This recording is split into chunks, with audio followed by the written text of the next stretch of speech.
Hello, how's it going, everybody? Welcome to another edition of the Independent Creator. It's been a while, hasn't it? It's been like, been a week. Actually, yeah, it's been about a week. I know sometimes days and times just goes by kind of merge together, or they just, disappear altogether. It's a weird thing that happens. But yeah, hopefully you guys had a good week. Um, it's been pretty good here. We had a couple things, um, family events and all sorts of stuff going on, and myself getting on a new workflow, which I think is actually working out for the best for me. And also, I'll show you here in just a moment. I started up, well, I shouldn't say I started up a new project, but I really did. It's kind of like a culmination of the Indie Creator Hub and Indie Basement all kind of living together in one central location. I'll show you in just one moment. I'm trying to get a, well, what is it called over on Blue Sky? Not a tweet or a post. I'll just call it a post. That's all I care about, really. It's going to be a post. But yeah, it's, I'm thinking pretty much spending most of my time with the three, Blue Sky, Threads, Mastodon. I'm still trying to figure out a Spoutable, so I'm trying to still work on that and get my feet wet in there. But for now, it's just going to be the three right for now. Figure out what was on my hand. It's all dry skin. But yeah, it's been a fun journey with these newer social networks and trying to get over what exactly should I post, what kind of content should I put out there, all sorts of stuff. And this is something we're still figuring out, but I think what I'm doing is I'm going to go for Blue Sky for all my well, here's the thing, before I get too far involved, because I've set up this new initiative with, it's called This Indie Creator. So what it is like I said, it's a combination of both Indie Creator Hub and Indie Basement. It's a forum, I'll show you here in just a moment, that is focused on just the independent creators, content creators, and indie games developers. So it's kind of like those three. And plus, you don't have to be just a developer. You can also be a fan of an indie game, but it's open for you there too. But I'm trying to think, should I start up a new account on all these services just for this indie creator? Because that's kind of like, I don't know, should I just keep posting it out from my two-tone waffle feed? I'm thinking kind of leaning towards just keeping my two-tone waffle, because I don't want to have too many accounts and get confused, and I don't want to go, it's like, oh, should I post it on this one? I'll just post it on to the two-tone waffle, and it's just like, yeah, just post it out there. Do with it what you will. So that's what the conundrum I'm kind of in the middle of.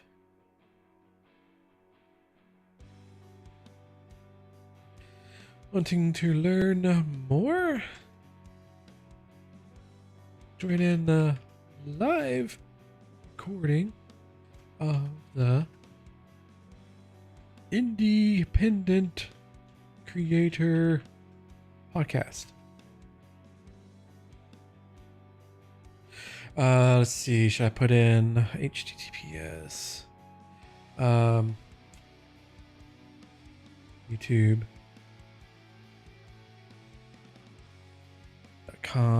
It's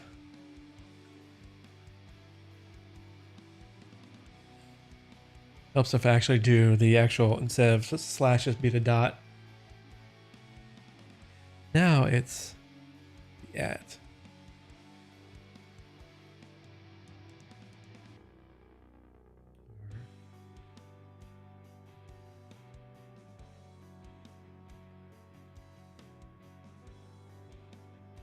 I know I should have done this before, but it is what it is. But it's kind of like, just trying to figure out exactly how going forward for with the social networking. It's still, a learning process and trying to figure things out. So yeah.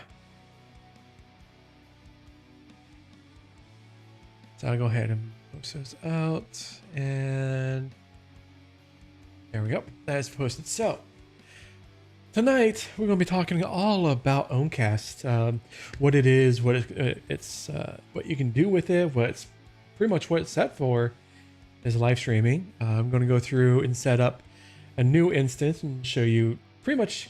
It's pretty easy to go through and get to do setting that up on Hetzner, because I find my personal experience, Hetzner's infrastructure is a lot better, and speed wise is a lot better than DigitalOcean, and cheaper too for what you get.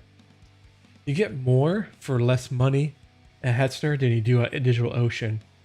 Also, I'm going to go through and set up or customizing your instance as well.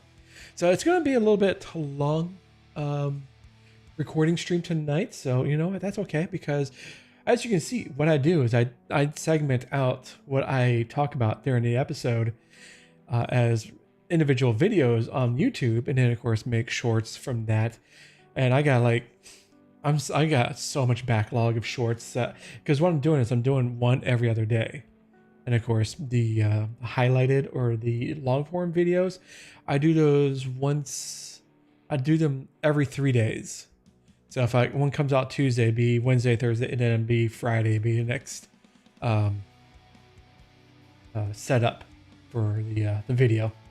But what I usually do for these episodes is I go through, I do start up recording, so I have everything set up. I mark it, beginning and end. If you have any questions, go ahead, post them up in chat, and especially if it goes along with the segments and what we're talking about, I'll definitely put them on air. And if it's coming through YouTube and Twitch, I'll put them up on air. But unfortunately, I don't have that capability just yet with stuff from Owncast. I should be running the social stream extension. Keep forgetting to do that over here on this profile. What I'll do is I'll set that up where the chat, I guess, be over here or whatnot, or down below. Yeah. Let's see. So I got everything all set up. It's ready to go because I got all my different windows open. I'm not going to go through the entire process of setting up your server, but I'll go through as much as I can without giving away too much private information. So no IPs or anything like that. So, and it's tonight's server installs is going to be, a one and done for tonight. And let's see, making sure I got everything set. Yep, everything is good to go. All right, so like I said at the beginning, let me go ahead and get some more of this housekeeping out of the way first.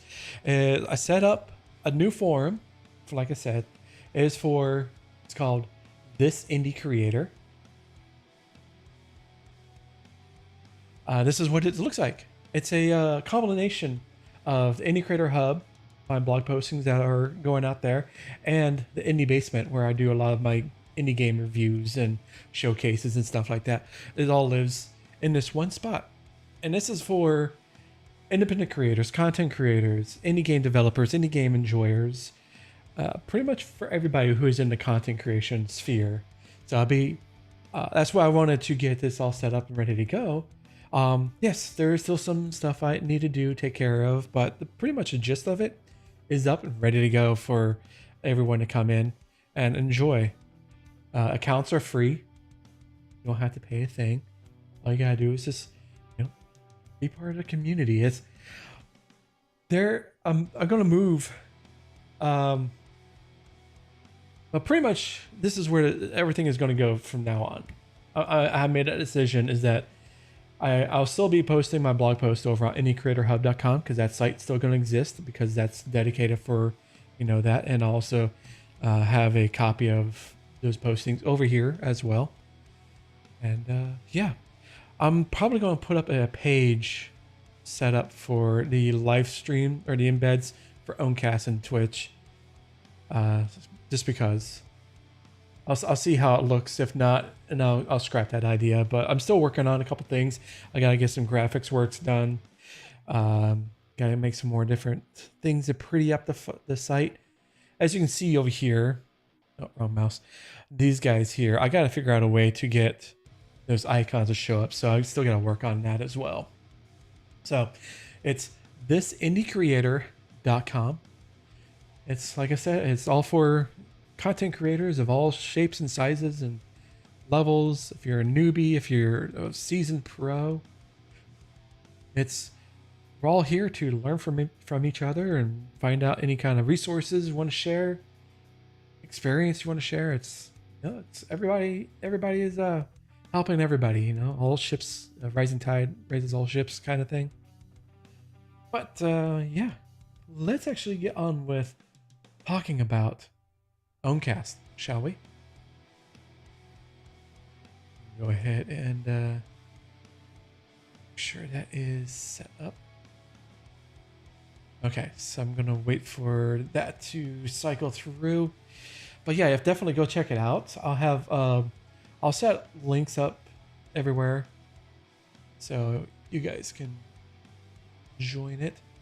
I already posted up on Blue Sky. I'll make a post over on Threads and Mastodon. I think I posted up a link to one of the art postings I did about the Unity shenanigans that's been going on. Yeah. All right. So let's actually 20 seconds. Let's get started here.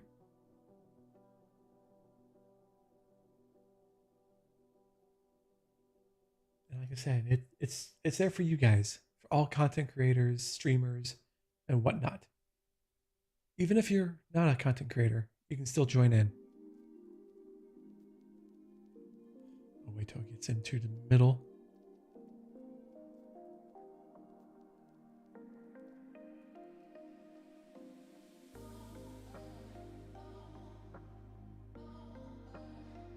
All right, here we go.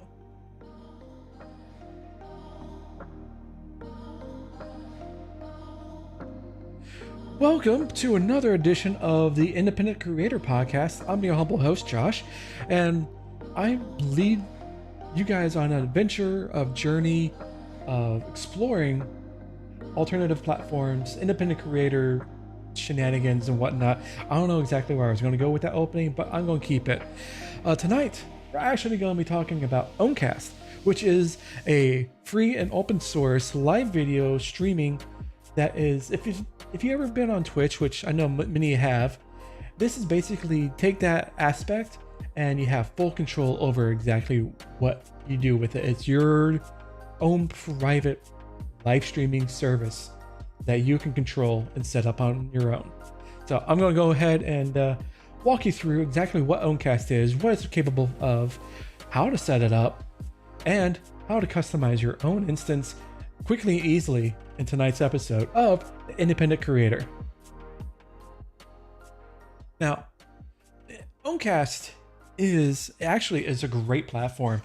It's been around for a couple years now, and it's kind of like, the not diamond in the rough. Well, let's say, yeah, diamond in the rough, because it offers you so much for very little. All you need to do is have the hardware to host it yourself, or if you don't have that, you can go ahead and find a hoster online like DigitalOcean or Hetzner or Linode or any other place if you have a virtual private server or anything like that you can easily upload this to and control it very easily.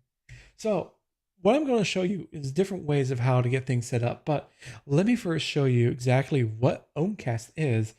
And by that, let's go ahead and pop over to the screen share. Now, you can easily go to owncast.online. I'll have all these links in the descriptions and available for everybody to find out and get started on your own journey with Owncast. But like I said, it's a free and open source live video and web chat server that you can use with your popular broadcasting software, which means if you use OBS, you can stream to your own cast server. Or if, like I am, I use Ecamm, which all I gotta do is set up an RTMP server and or connection to my own cast server, and Bob's your uncle. So anything that you can do to use an RTMP connection with your software, you can easily connect it to your Owncast server. So Owncast, like I said, it's been around for a couple years now. It's a completely free open source that you can add whatever you want to it because it, like, again, it's open source and there's a lot of people that are working on it. And I got to give a shout out to Gabe. They're the ones that pretty much started this, and of course the lovely people that continue to make improvements and work on building Owncast to from its humble beginnings to what it is now, which is actually a really strong live streaming service that you can use for yourself. That, like I said, I'll keep saying this over and over. You control exactly what you post on or stream to it. You don't have to worry about there if there's any corporate overlords, because unless you yourself is a corporate overlord, well, I'm sorry, but that's your own problem. But for uh, regular people like me and you guys as well, it's completely optional that you can use this. You have full control over everything that you post out here. Again, you don't have to worry about censorship. You can set up a not safe for work stream. That's perfectly fine. You have the capability. Owncast is not going to say, hey, you can't do that on our service, because, and essentially, they're not running the service. You are. They just create the bibbity bobs, the bits and bobs that make up Owncast. You host it on your hardware or your rented hosted hardware, and that's pretty much it. They do offer a directory that shows what's live right now. It's pretty much all the servers, Owncast servers that are opting into showing or who want to be displayed on the directory. They'll show up here. As you can see, there's a wide variety of people that not play with it, that stream using Owncast, anywhere from like church services to radio show call-ins, people who are showing off DRM free or copyright free movies and TV shows from the olden days, music channels, Rick Ashley, I don't know, whatever. So there is, and of course you got everybody here. These other channels that are not live, but they do opt to be shown in the directory, and they have available that you can look into what let's say Hatnix plays. You can go in here, and of course they're offline, but you can hit the follow button and get a reminder or a notification next time they go online to tune into their live stream. And it's a great way to actually get involved with the free and open source community, because everything all you see here is also can be tied into Mastodon or the Fediverse. That's a nice thing, because if you're watching or if you're lurking or just tuning in, it automatically post a going live post on my Mastodon account, and then I share it out because it sets it up as its own account on the Fediverse. So it's a little weird that way. It's kind of hard to explain, but you get the general gist of it. It's just all you gotta do is just follow your server, and then just repost when the going live post goes out. So it's a one way to continue. Yep, that's that guy. Hey, Owncast, also thanks for that. Thank you. But this is what it shows up. Is this right here? It gives you. This is completely optional. If you don't want this to be going out like that, I'll show you how when we get to that part. But it's completely optional that you don't have to have this at all. Again, everything is completely optional. It's completely up to you and how you want to run your own instance.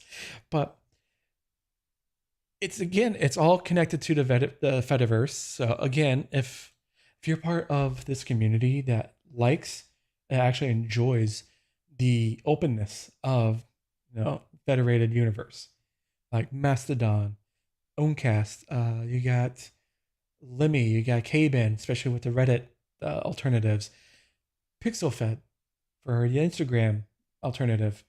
There's so many different things that are all tied together within the Fediverse that, even Owncast has tendrils into the Fediverse as well that you can easily utilize to help get your live streams and get your streaming out there to a wider assortment of people that are in that particular community that you like.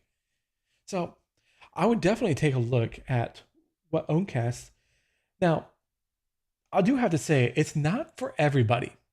Not everybody has this. Don't take this the wrong way. Not everybody has a skill set of setting up a server and getting this installed and going through the whole motions of getting this all taken care of. It's completely fine. That's okay, because not everything is built for everybody. That's the nice thing about life. But I do say that Owncast is actually very easy. Well, I should say easier to set up, like other instances of, let's say, PeerTube. PeerTube is kind of more of a pain in the butt set up, and then the whole trying to keep the maintenance on it and updates. It's really really difficult, and you have to be knowing exactly what to do and how to go about it. But with Owncast, I'm not going to say it's stupid. It's easy. It's easier. It's easy that you can get a server up and running within, what is it, like 2-ish minutes or so? Let's say 10 minutes. Less than 10 minutes. You can get an Owncast server up and running. And you know what? That's the best thing, because it's very streamlined. It's very lightweight, especially if you're running on a Hetzner server. I know I feel like I'm a shill for Hetzner, but this is what I've been experiencing, is that I had this Owncast instance on DigitalOcean, and I found that it wasn't performing as well as I thought it could be. It's just because of the hardware limitations of DigitalOcean. So I was like, let me check out Hetzner. I've heard of them before. So, and they have a one-click install. I'll show you as well, that it makes it a little bit easier to get up and running real quick.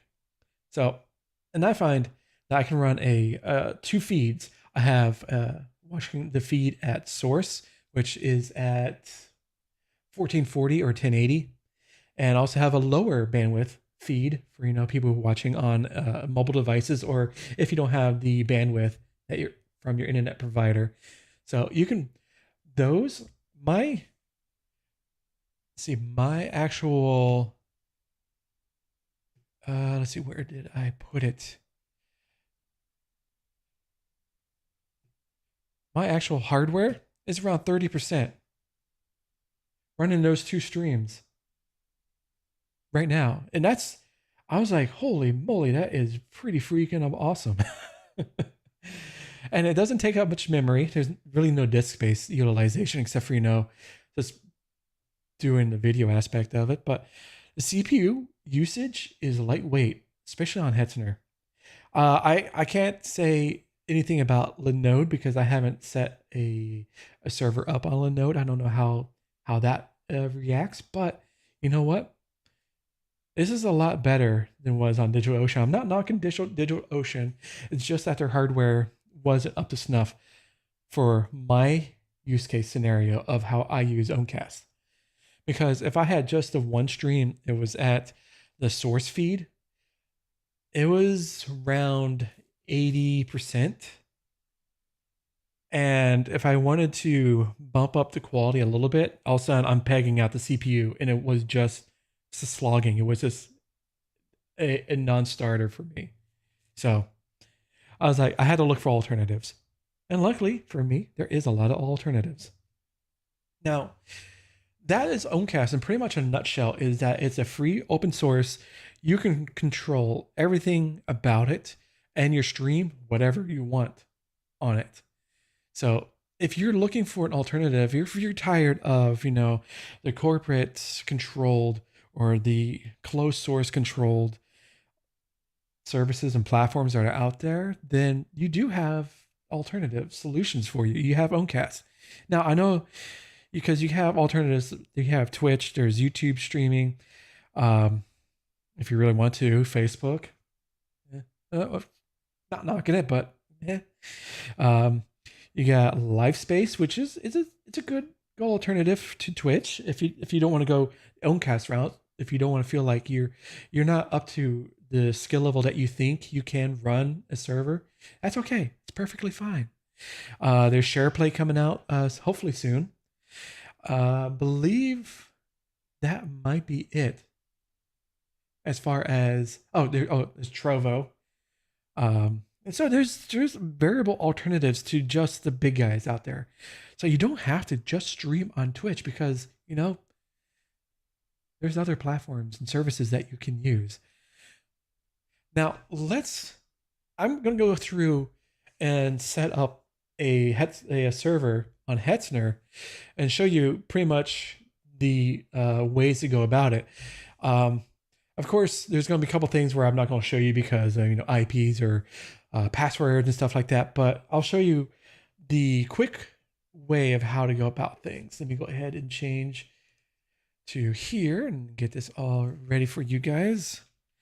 Now, the nice thing about Hetzner, because they have a one-click install, so you really don't need to do much of anything. Just click a button and sit back and relax, right? Of course, one thing you got to do is make a account on Hetzner and sign up for their services here. Did you know? Yes, I know. All right, so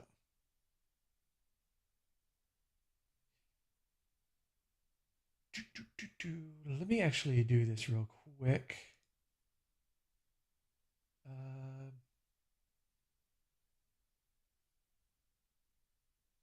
Change this out because I want to do. It's going to be a blur. The nice thing with the new Ecamm beta is you got these pretty cool widgets and things that they have that'll be coming out soon to the release model or the release version.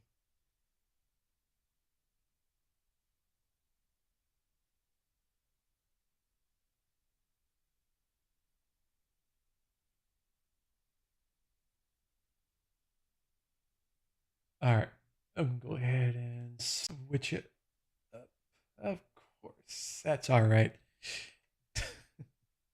All right, so I don't know, whatever. So all you gotta do is when you go in through Hetzner, you'll go ahead and set up your server list. You go through, you set up your project. It's a simple, just like click a button, title with whatever you want. Actually, what I should do is go over here first and click on Add Server.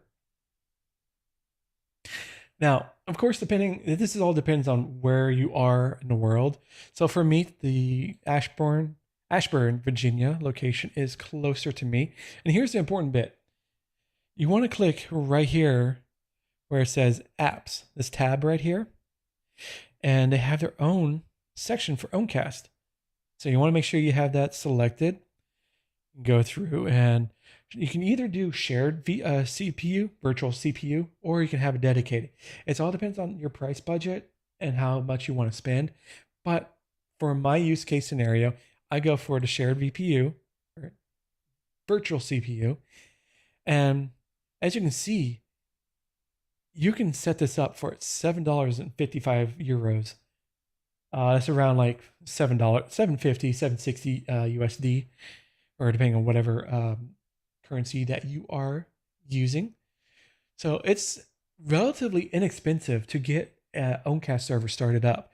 And this is more than enough headroom than what you can usually need for a simple Owncast. I mean, you got 3 virtual CPUs, you got 4 gigs of RAM, storage 80 gigs. That's way more than enough. I mean, Owncast takes up a tiny little bit of that, so you don't have to worry about that at all. Traffic is 20 terabytes. You can bump it up depending on if you start need some more space or some more CPU and stuff like that. If the need arises, if you become one of those very large Owncast streamers, congratulations, that's pretty awesome. But for everybody else like us, the 3480 is perfectly fine. So make sure that is selected. You go to networking. You can set up the IPv4 or 6. You can do SSH keys. I know words are hard today. You can set up volumes. I'm just quickly going through this. Depends on your level of expertise and how secure you want to make this. Again, like I said, for this particular scenario, this is going to be a quick up and down. This server is not going to be long running. So you go to placement groups, labels, cloud config, and what I'm going to do here is go ahead and call this my two-ton waffle Owncast, because I'm going to set it up on my domain name or my URL. It's invalid. Oh, that's because it's got to be lowercase, I believe, right?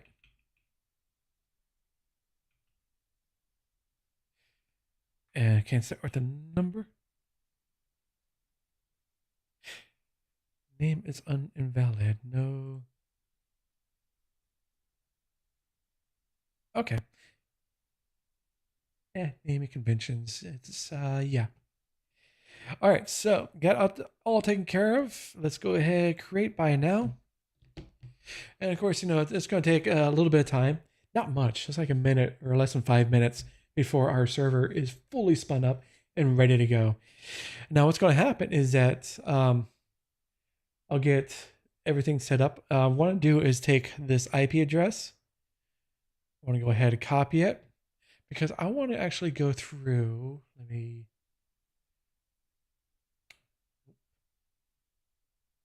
turn that off because I don't need it. I need to go into my zone records on the actual domain I want to use and change my domain name or my IP address that my domain name is going to point to. And it all depends on what domain hosting that you use. If you use like Hover or Namecheap or GoDaddy, all you got to do is go into your zone records and change out the A type to the IP address that your particular server is showing or is using. So that's what I'm going to do right now. Save record.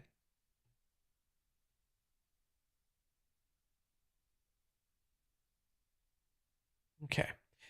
Now it's usually a good idea to go ahead and get this started.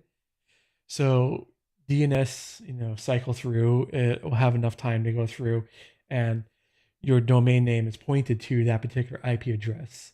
So before you continue on with installation, because I'll show you with installation. Oh, I also have to go into my email because I need because for this, it's not very secured. I would suggest going with SSH keys so you don't have to do any kind of like password memorization or anything like that. Helps if you learn how to spell a Google. Go and get my information here. And what Hetzner is going to do, it's going to give you, it'll say your server is created. It will give you a temporary password that you want to copy. All right, so it's showing that it is ready to go. Let me open up PowerShell. Yeah, if you're using Windows, I would suggest using PowerShell. Linux, of course, terminal. And of course, Mac is the same thing with the terminal as well. I find that Windows PowerShell is a little bit more capable than just, the regular command prompt. So let me go ahead and log in. Root at, what was the IP? There's the IP.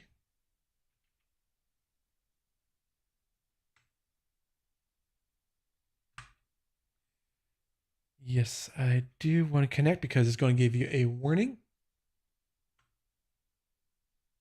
So what I did is I set up a fingerprint for my SSH. Wow, I don't know why. That's such a hard thing for me to say. I think it's like Too many words. Brain can't comprehend. All right, you're required to change your password. Current password. New password. So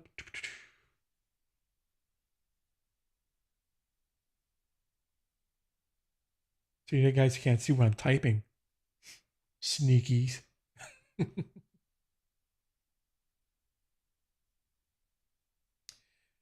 Let's see. I'm just gonna make a simple password, but not too simple that anyone can guess. Do.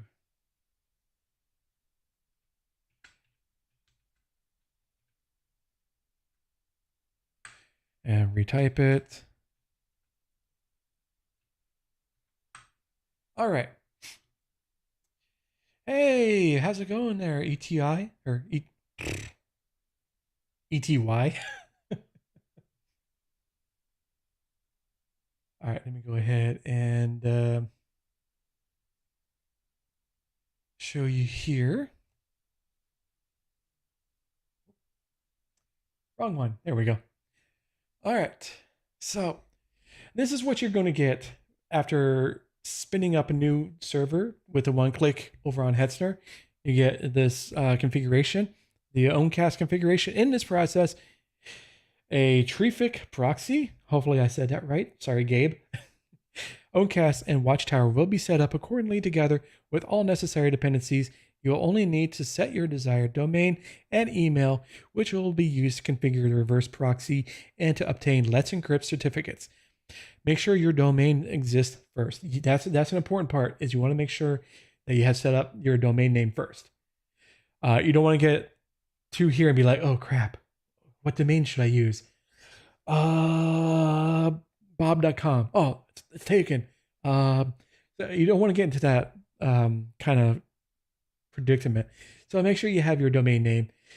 Also make sure it's being directed. You add the server IP address into the as an a name, or a name as your domain is pointing to. I know I'm doing a horrible job trying to explain this. I'm sorry. Hopefully you guys are following along.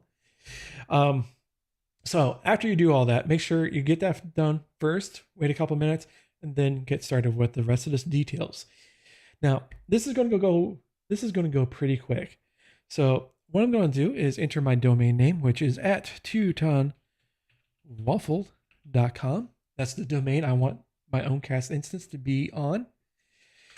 Click OK or hit enter. Enter your email address, because this is important for the Let's Encrypt, because it's very, you don't want, this is kind of like web development, website admin 101. You don't want a website is unsecured, especially nowadays. So make sure you have that SSL, and this is the best way to do it with the Let's Encrypt, because you know what? It's free. A lot of this stuff that I'm talking about is free. All you're paying for is the server infrastructure, and that's less than $20. It's like, at most, I think I was around like $11. No, because I've run 2 Owncast instances, is like 17 and change. So that's on Hetzner, and that's actually pretty cheap. So it's going to be half that if you just have one. So your email address is going to be teutonwaffle@indiecreatorhub.com. And this is going to set up your Let's Encrypt. So is this the domain? Is this making sure? Are you, what you put in, is this what you want to do? Yes. Email correct. Look over teutonwaffle@indiecreatorhub.com. Yep. That's it. Now, of course, it gives you a very generic admin and password. So if I go to Teuton Waffle, spell right tonight.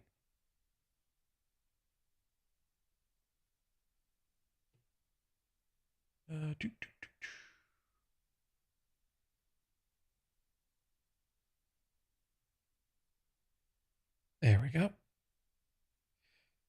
So I want to change. Go to admin. ABC 123. No one take my password.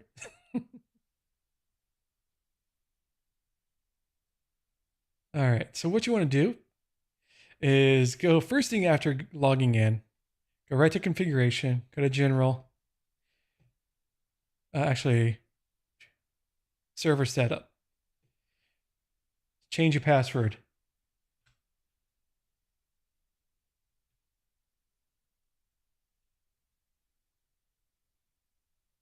And of course, if we refresh,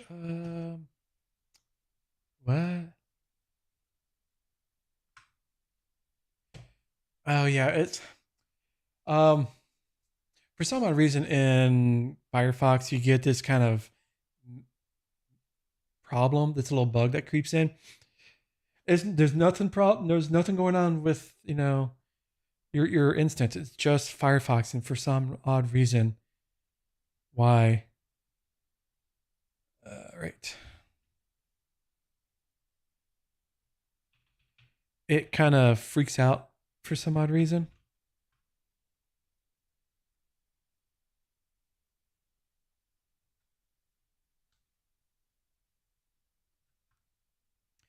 Okay, as you can see, perfectly fine. I decided to go to a Chrome-based browser. So this is your admin side of your particular instance. Yeah, unauthorized behavior. Always good for a giggle. Firefox, right? You said that the password is "I'm married to the sexiest lady in the universe." St. Clinton. Dude, why are you giving out the passwords? How's it going there? There you go.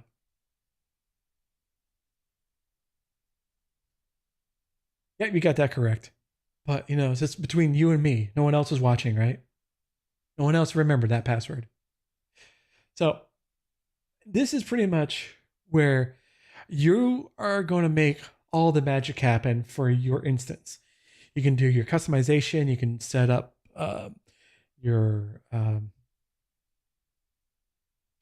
streaming, the titles, all the good stuff. I tried authenticating with FediAuth. I got my one-time code, entered it, but then the page reloaded and said I wasn't authorized. Not a big huge deal, but something.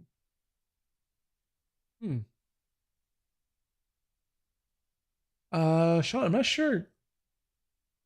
Didn't change automatically. Yeah, ETY says, yeah, I've run into that issue where you're authenticated, but it's not obvious that it is, even if you're looking for it.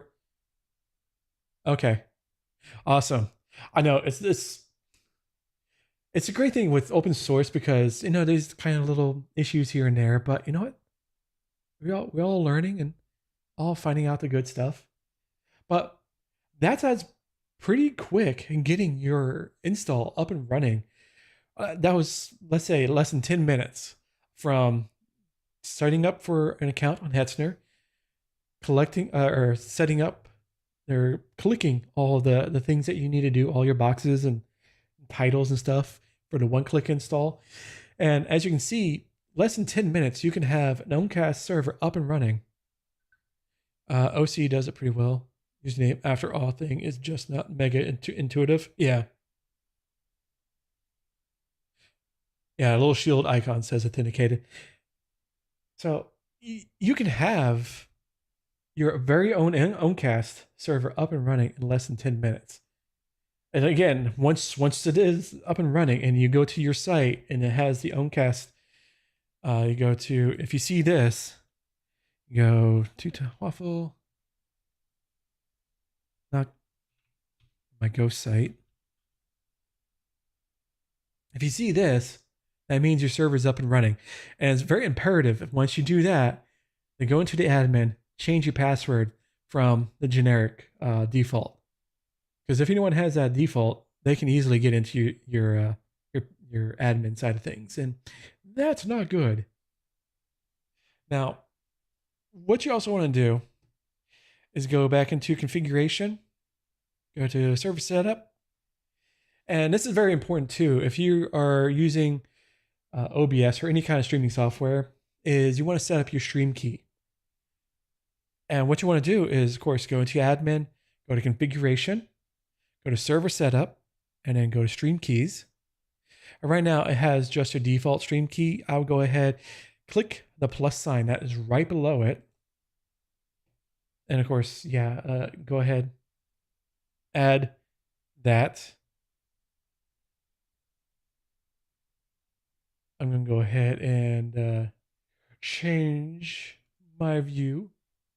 So I'll delete that key. And so you guys won't start streaming on my account.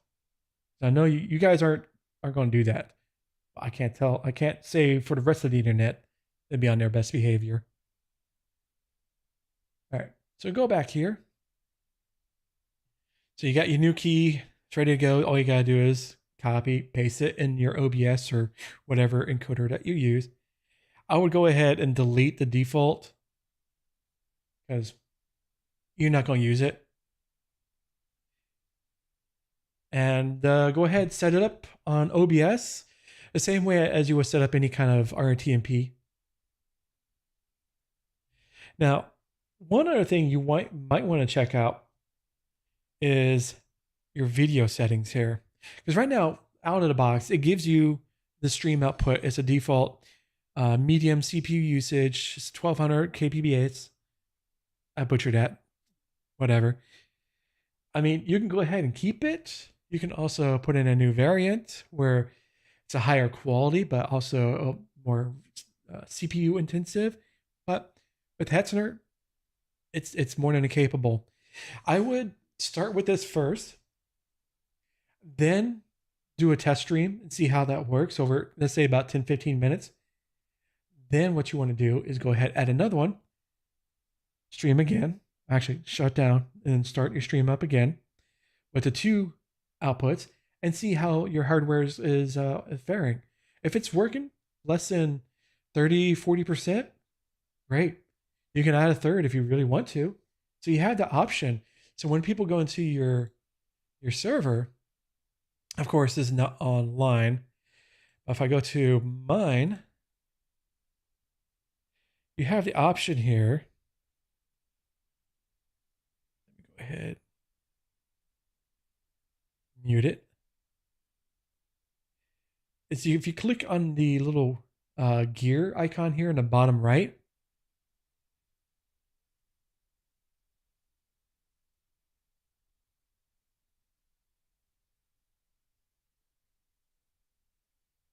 it comes up.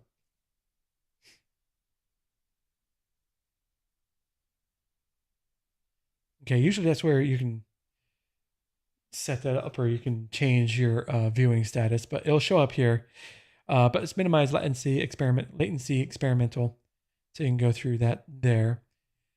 But you also have, I've popped out my chat, so I'll have that in a monitor above me. So at least I can keep an eye on that. Let me pause that. I don't need to do the bathroom mirror, infinite mirror syndrome.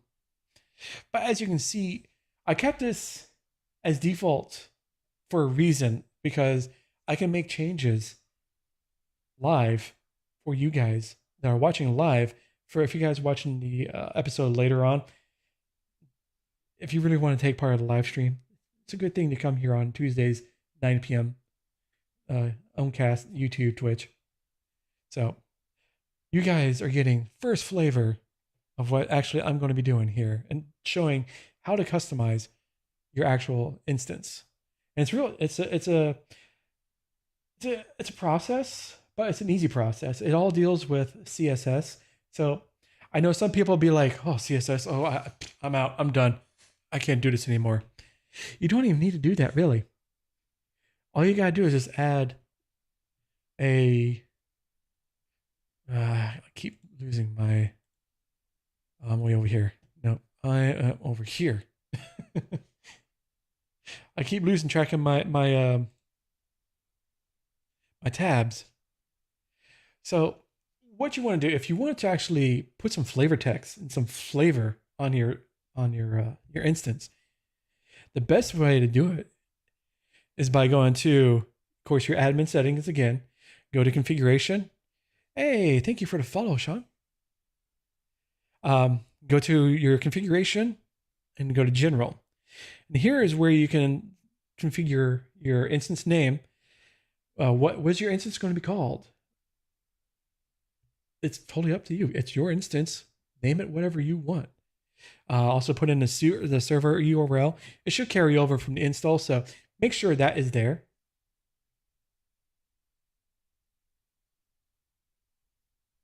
Also, you probably want to fill out the about section because it kind of gives people, what your server is about, really. If you just leave it blank and be kind of like, what's this person's server about? I have no idea.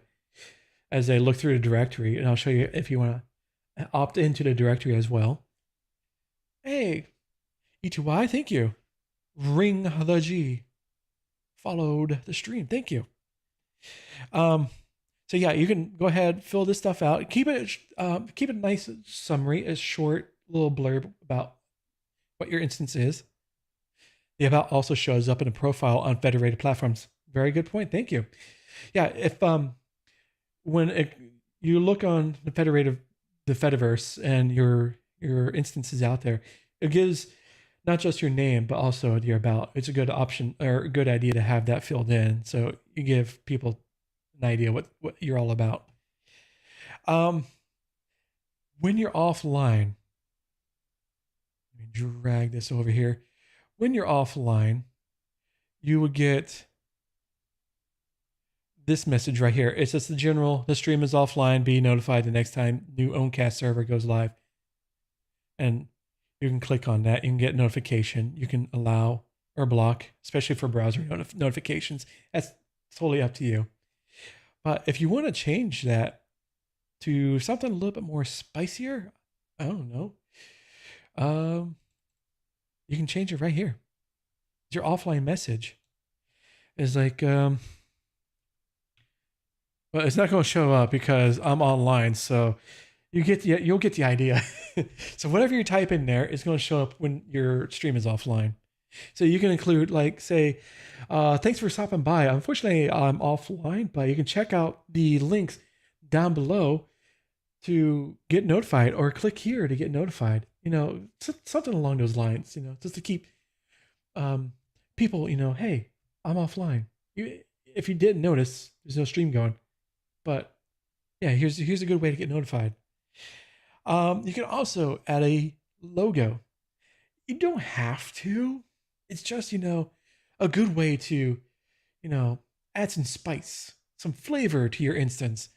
So, of course, there's many programs out there, a lot for free too, that you can easily, you can go into Canva for free and set up a logo real quick and go about that for just in the meantime, just to have something like that, because the default is just the Owncast logo, which, hey, it's okay.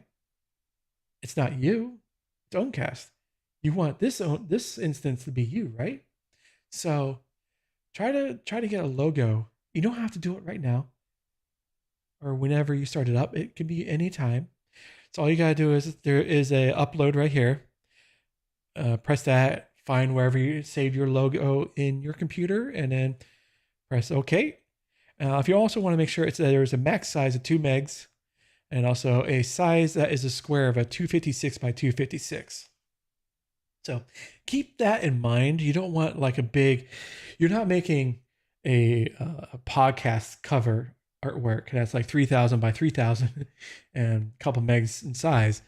No, you want something nice and small and make sure it's readable, that your instance name or, initials or whatever you want to go with it, or just your picture. Hey, it's, again, I'll keep saying this, is your server. Do with it what you want. You can also hide a viewer count. What that means is if you don't want on the live stream right now, there's a viewer count. Sometimes some people don't want that to be shown. That's perfectly fine. It's a good live streaming advice to not have a number of how many people are watching, because it kind of it sets up anxiety for the streamer. If if you're just starting out, it's like, oh, I don't have anybody watching, or it's just one person. Oh, it's bumped up to 60. Oh my God, what do I do? And it's just like, talk to like there's 100 people there, even though there's nobody watching. It's perfectly fine. If no one's watching, no one's watching. But if you're sitting there, especially for if you're a game streamer and you're just playing a game and you're just sitting there like dead silence. You kind of look over every once in a while, keep playing. As that's not a fun stream to watch, truthfully. So in my mind, I would say turn this off. That's just, if you're comfortable with knowing how many people are watching and having it known, that's okay. But it's completely personal preference. You can have it on or off. You can also, this right here, if you don't want search engines to index your site, which if that's your prerogative, if you don't want search engines to index your site, you completely want to be off the grid, so to speak, turn it on. But if you keep it off, Google, Bing, the rest of them will index your site. And you know what? That's pretty cool. Is it? I mean, it'd be great for SEO, and but it's okay to get the spiders in every once in a while. But again, it's completely up to you. You don't have to do anything with it, or you can turn it off. And here's the big one. Do you remember in the directory, you see all these people that are, hey, it's Walt Disney. No, it's Vincent Price. Oops, wow. Take my nerd card, please. I have totally destroyed it. It's Vincent Price, not Walt Disney. All these guys, all these people here have turned on the directory listing. That's what this enable directory means, is that your instance is able to be shown or be viewable within the directory. That's all it really is. If you don't want to be showing up in the directory, turn it off. And here's also, if you produce NSFW content, you do a little spicy content here and there, or that's part of your stream, you might want to turn that on. Because if you plan, like I says, if you plan to stream explicit or adult content, please respectively set this flag so uninspected eyes won't accidentally see it in the directory. Which is a good thing, because you don't want some kid or somebody who doesn't want to see spicy content accidentally pop into your stream. That's okay. It's the internet. Deal with it. But it's just kind of like, hey, label, if you don't want to see this kind of spicy stuff, don't come in. It's kind of a warning. If you still come in, that's on you. And welcome on in. Now, here is I'm not going to say your meat and potatoes, but this is where you can change this flavor text here. So right now it's just the default what comes part of the package. So if I go in here and I want to go ahead and just remove this part, hit save, and I do a refresh. Oh no, it's gone. And look, Two-Ton Waffle joined the chat because I hit refresh. Oops. Anyways, but you can do whatever you can. It's a good idea to post up exactly what, to go more in depth of what your Owncast server is all about, what your server is going to give to viewers. So in this case, it's going to be like alternative platforms, independent creator, content creator, live streaming kind of content here on Indie Creator Hub. So that is what I'm going to put in here. I'm not going to do it right now because I forgot to do the writing out bits so I can copy and paste. But I wanted to keep it, as a default until this episode aired. So you see what it looked like when with a fresh install. So it's kind of like, hey. And again, if you don't want the changes, that's perfectly fine. You can leave it as is. And this is all with Markdown syntax. So if you're not really up to speed on what Markdown is, it's not a WYSIWYG, or what you see is what you get. You do have to have kind of remember what kind of syntaxes are for like bold, italics, and stuff like that. But it gives you a link to the syntax. So it gives you, help. It's like, hey, this is what the syntax is. If you want a heading level 1, you got to put um, open and close H1, and at the end, the open and close with the closing H1. I forget the exact terminology, but bear with me, okay? And then, of course, you got alternative syntax. You got all different kinds of examples. Like I said, bold, italics, listing. You got bold, best practices, italics, bold and italic. Block quotes, you can do that. Nested, again, listings, ordered listings, unordered, elements, code, image, horizontal links, URLs, going on and on and on. So as you can see, there's a lot there that you don't, I should say, don't feel overwhelmed, because help is right there. Just take it slow. One thing I have to stress is, like, just because you got your server up and running and it's ready to go, take some time, get comfortable, do some test streams where keep the directory off, test some streams by itself, see how it goes, change a couple things if it's not working. You don't have to fill this in real quick. You can take your time, really get to know the product of Owncast and get to know all the intricacies of what you're getting into, because it can be daunting for someone who is just getting into it for the very first time and is just jumping feet first. I want to do this, but take some time, get to learn your setup. And again, this is all just the simple stuff, just to get started and just to see what exactly is involved of setting up your Owncast server and customizing it. And you can also go into chat. You can go into chat settings. This is where you can turn on and off chat. So if you just want to do live streaming, it's just a video aspect. And if you want to have, let's say, I know there's some instances where you want to have set up your live streaming video through Owncast, but you want to do the chat through, let's say, Discord or Guilded or even Matrix. That's perfectly fine. And just have the link to your video live stream, and then just chat away in your community server. Perfectly fine. So you can turn off chat. You don't need it on or off. It's up to you.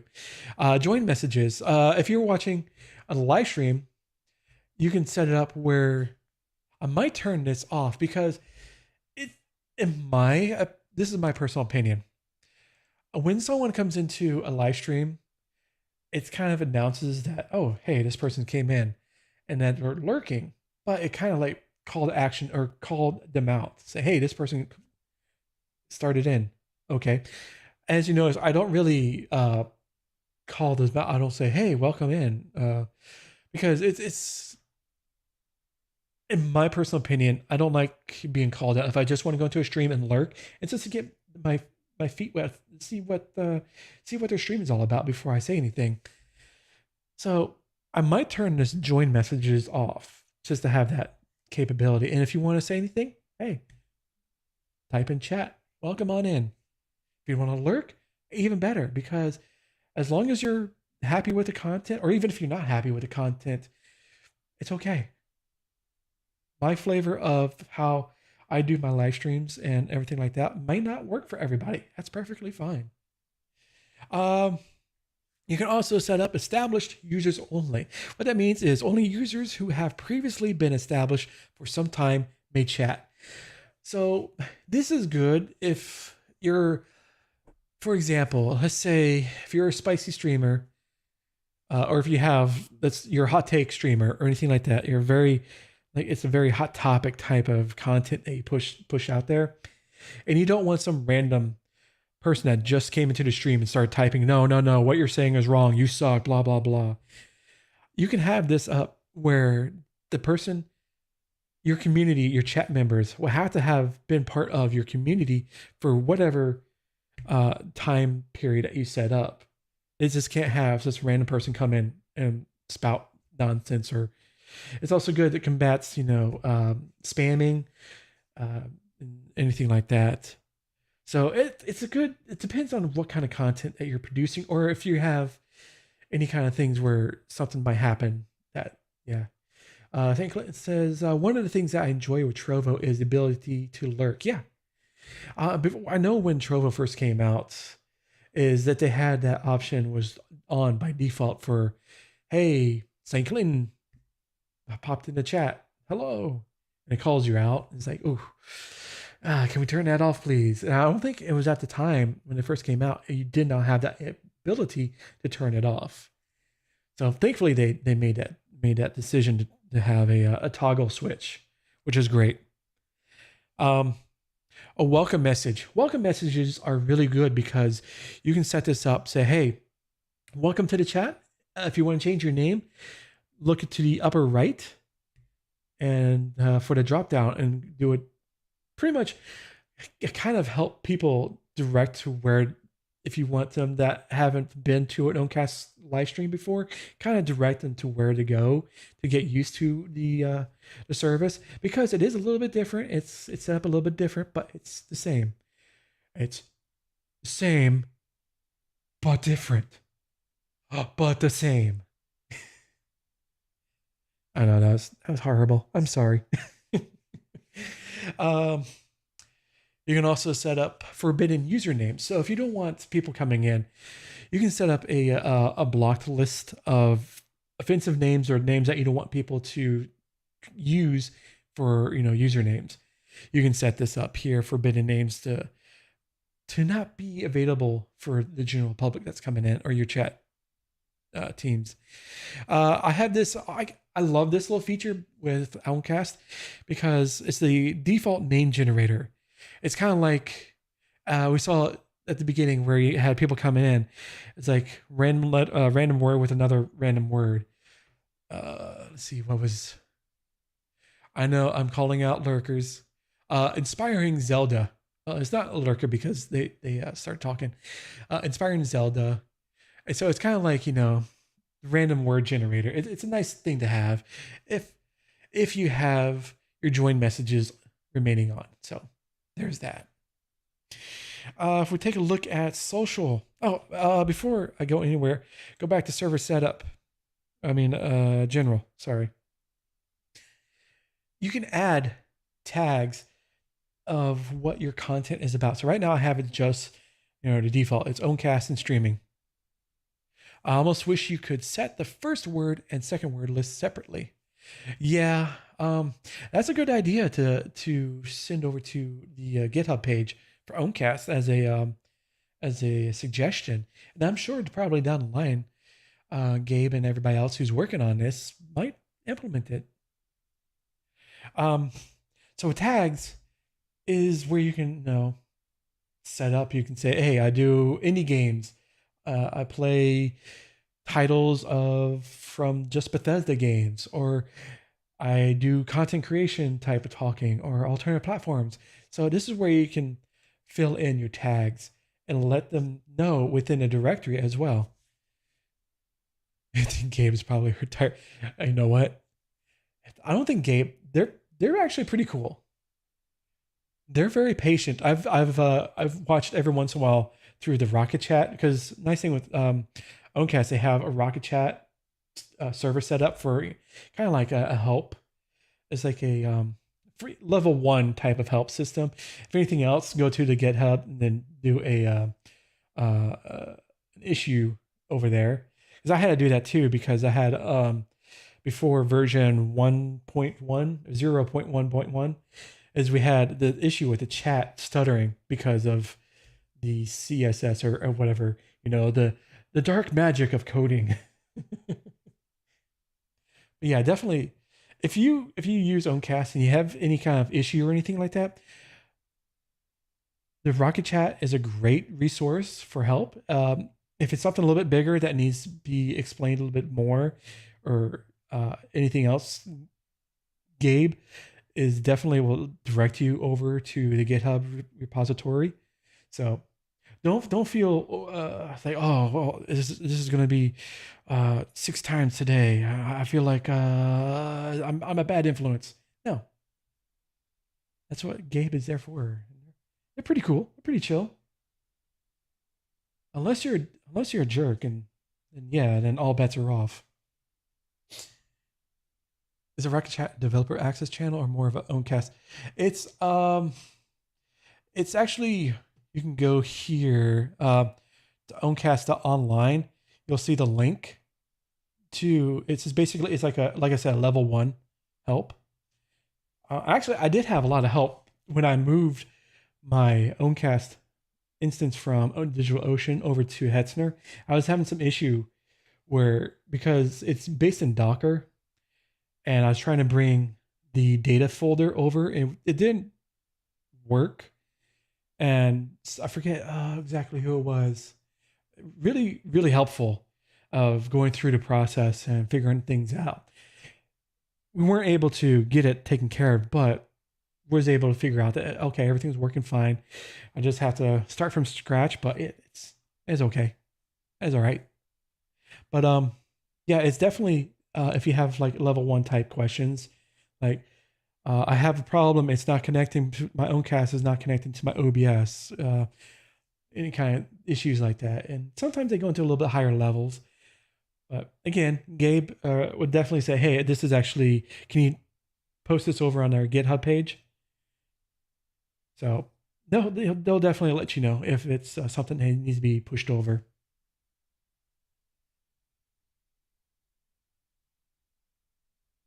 Oh yeah, that's the thing. It's like a lot of people really don't. It's not. I try to, say, hey, if you need help, go to the Rocket Chat. It's a great service. It's another free account that you sign in. Oh no, you probably have a Discord, Gilded, Matrix, Facebook, Twitter. No, not Twitter. Mastodon, Blue Sky, Threads, all sorts of different accounts. So what's one more, right? But social handles. Here is where you can actually post your, because right now, actually, here you go, github.com/owncast/owncast. That is the GitHub page, but you don't have to have that in there. You can hit delete, get it out of there. Say, no, this is my instance. Only my stuff goes in. But you can add a social link, and it has a lot of stuff already pre-populated. Like you got Bandcamp, Discord, Facebook, Fediverse, GitHub, GitLab, Instagram, Ko-fi, Library, LinkedIn, Mastodon, Matrix, Odyssey, Snapchat, SoundCloud, Spotify. If you want to, if you're a musical streamer, this is a good thing if you have a Spotify. TikTok, Twitch, XMPP, YouTube, and other. So if you have like a website, that's more likely it goes in other. So pick your poison and then copy and paste your URL into here. There are a few Fediverse ActivityPub instance admin rooms and Matrix for different services. Yeah. I was looking everywhere for one for Owncast, but couldn't find one. Actually, I think there was one for Owncast, but it's not used. Especially now that I see that the honking giant Rocket Chat. Hey, we all been there, and what was that voice break? Ooh, going through puberty. We all been there where it's like looking around, it's like so frustrated, working on for like 2 hours trying to get something simple fixed. Like, what the hell? Why is this not working? And it's like, oh, you look at it, it's like, oh, it's right there. Click on it or enter just a one item. Hey, everything's working. It's like, oh, that's 2 hours wasted.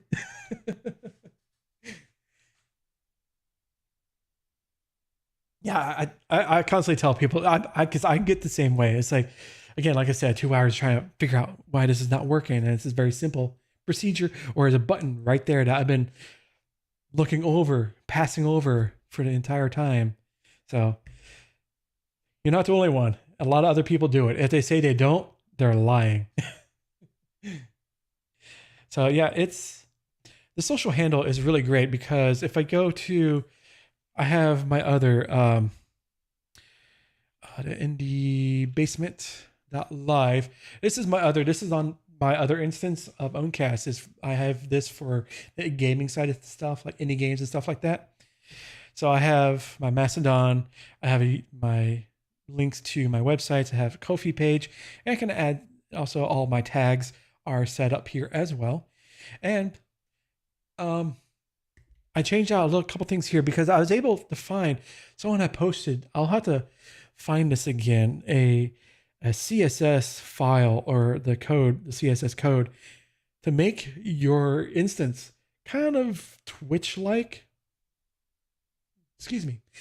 Um, it just has that flavor. So it kind of has that flavor of Twitch, but it's not the smell. So I have it set up. I have all my things all set up, ready to go, or not ready to go, but it's all here. So this is what it looks like with an edited version of an instance, Owncast instance.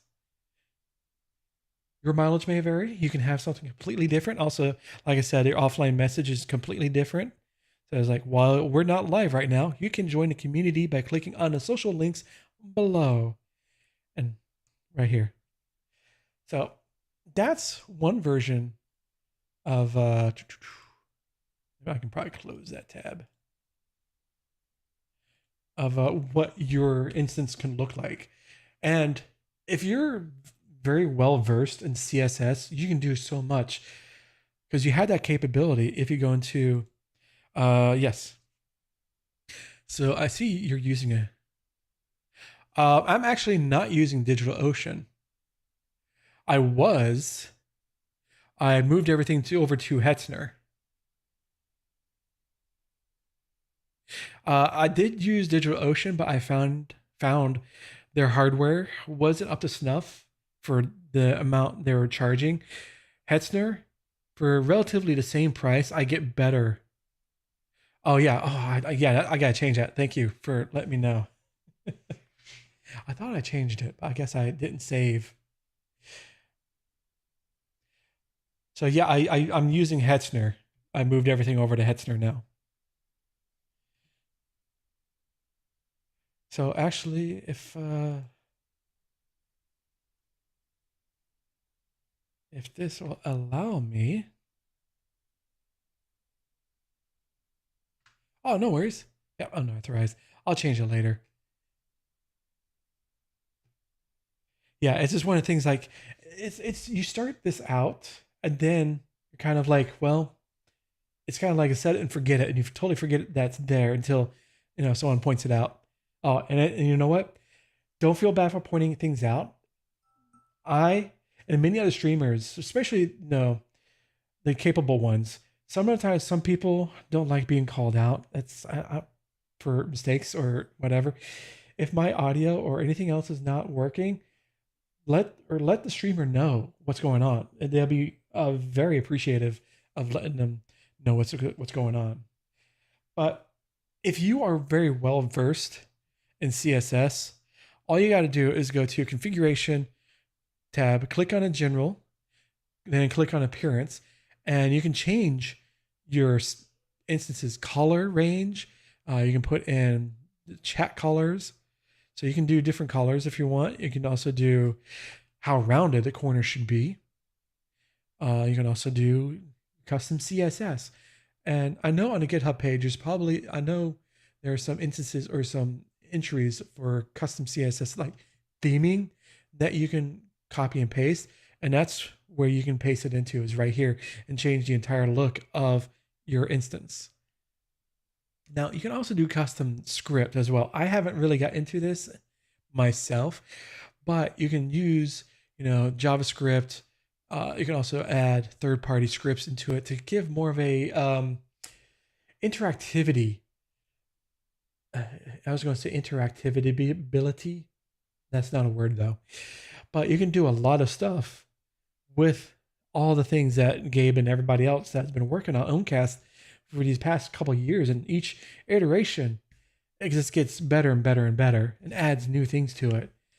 So they've made this capability easier to do, because from my understanding is that you would have to go into the actual server, put the code in there, and it's kind of like a little bit harder to do. That's just my understanding.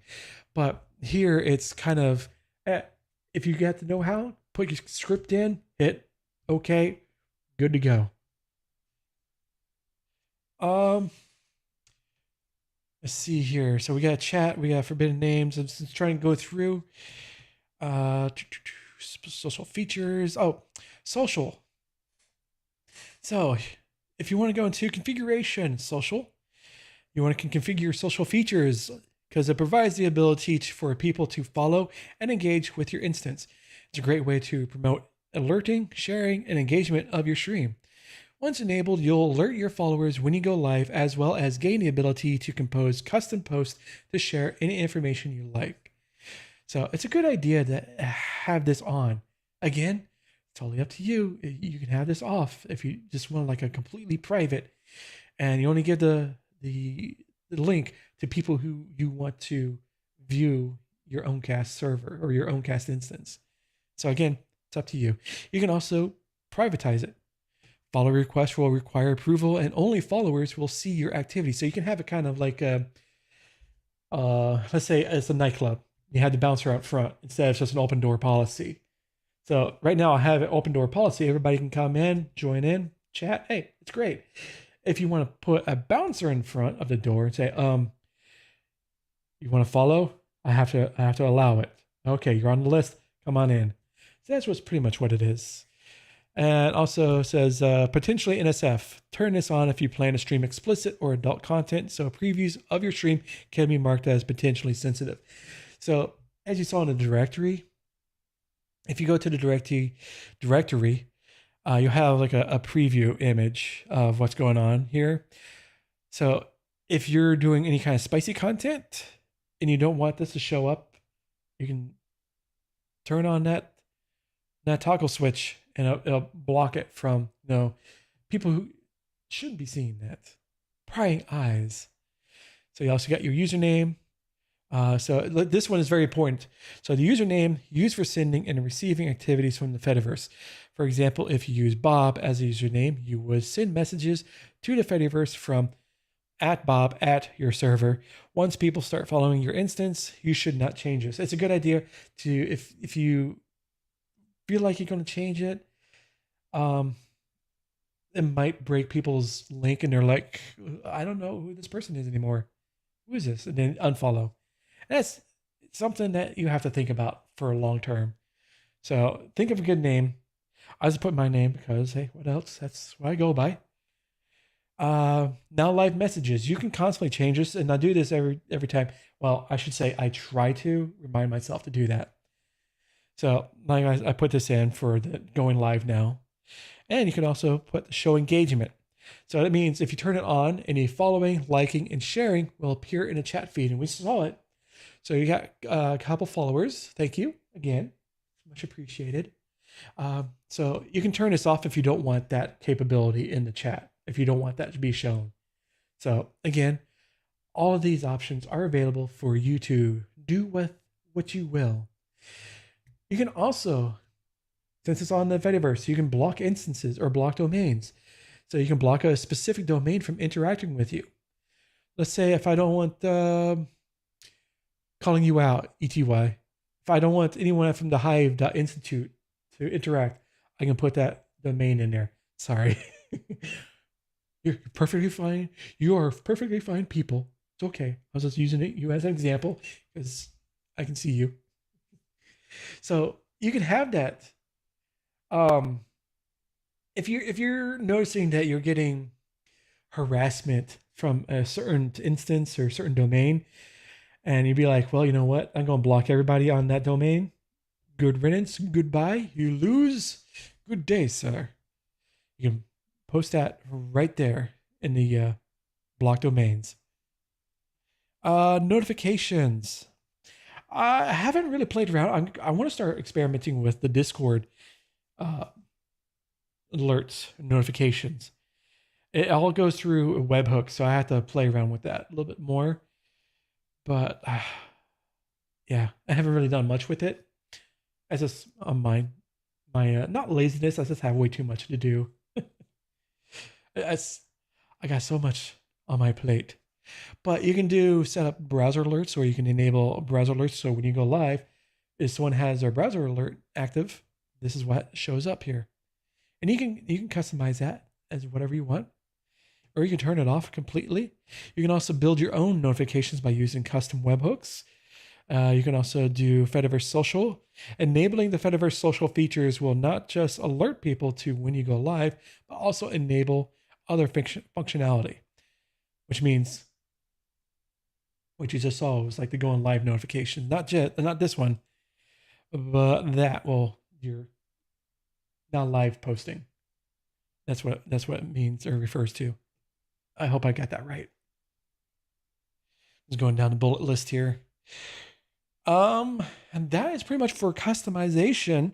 You can do integrations. Like if you go scroll here on the left-hand side of your listing, you can put it in for like webhooks. You can, if you are like-minded, if you have the capability or the knowledge, I should say, to mess around with webhooks, this is the best place to put it. Access tokens, same thing. Third-party tools, external actions. So if you, again, third-party UI display embed into your Owncast page when a user clicks on a button to launch your action. So you can do, I think Hatsnick has that on theirs. I forget who it was, but someone has like a button that opens up another page you can click on. It's pretty cool.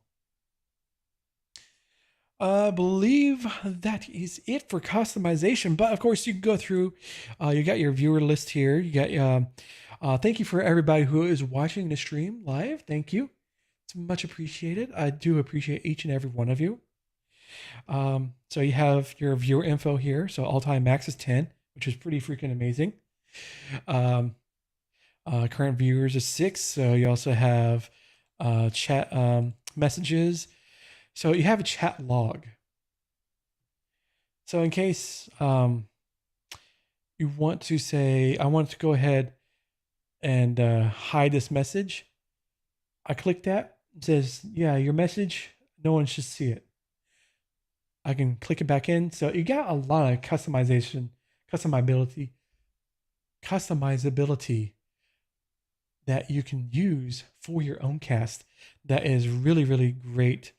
That, you know, hey, someone just came in, said some naughty words, some naughty gamer words. You can highlight their text. Or this is where you can also select multiples and then hit hide, and it hides them. You can also update your emojis. I haven't added any new emojis as the other instance I did, but it's simple. Just clicking by uploading new emoji, go to wherever you have your emojis. Let's say, let me go into my drive, content, emotes. I have a couple here.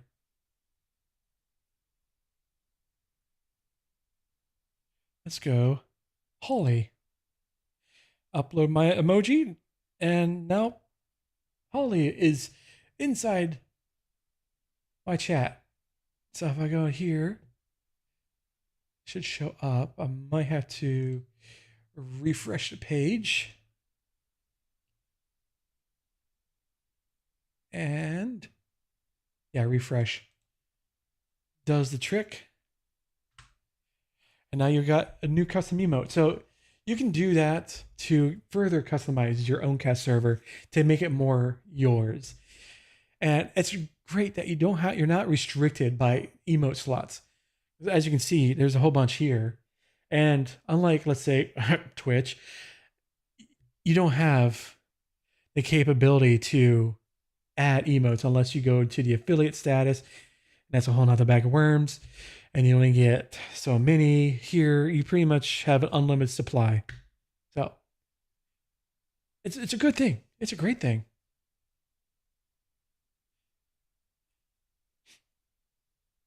Yeah, that thanks. So you can also check out your followers.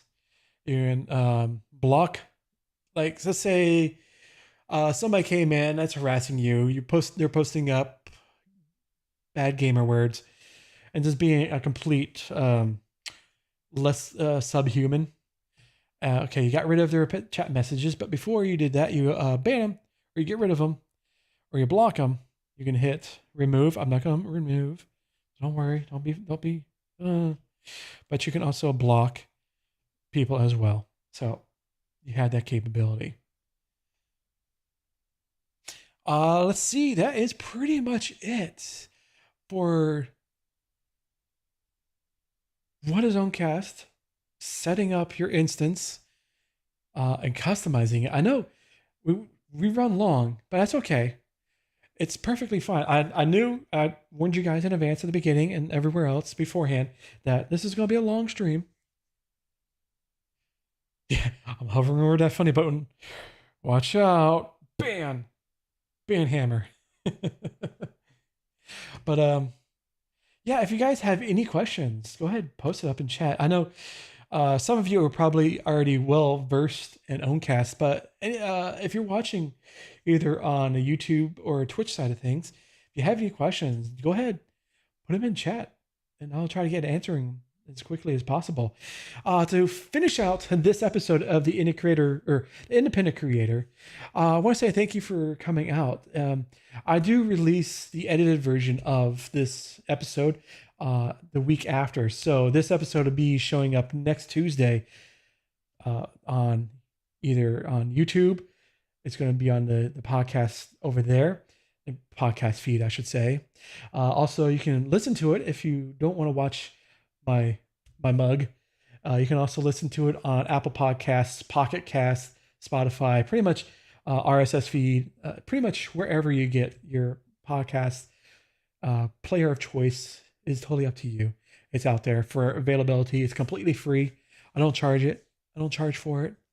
I do have a link if you want to give me money. That's okay. I don't push that. I'm not a salesperson. I know that's probably to my detriment and to what I do, but you know what? That's not who I am really. But the options are out there. So yeah, definitely. So after this episode, I'll be having like a little Q&A before we finish things out. But I want to say thank you for coming out and listening or watching the live stream. If you want to watch, I do these episodes every Tuesday, 9 p.m. Eastern on the Owncast channel, YouTube, and Twitch.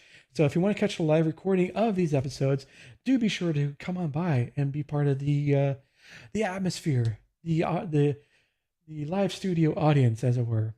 But until next time, catch you later, and have a good night. Now, of course, that probably is a little jarring for some people who are just like, what the hell's going on? He's still going, but he said goodnight. That's how I usually structure it, because what I do is I take that segment that I've done, take it out, edit it down, and like I said, for the podcast episode. But usually at the end, we do like a QA or just hanging out before closing out. But usually these streams are usually about an hour, maybe an hour 15. But like I said, I knew this was going to go pretty long, but that's okay.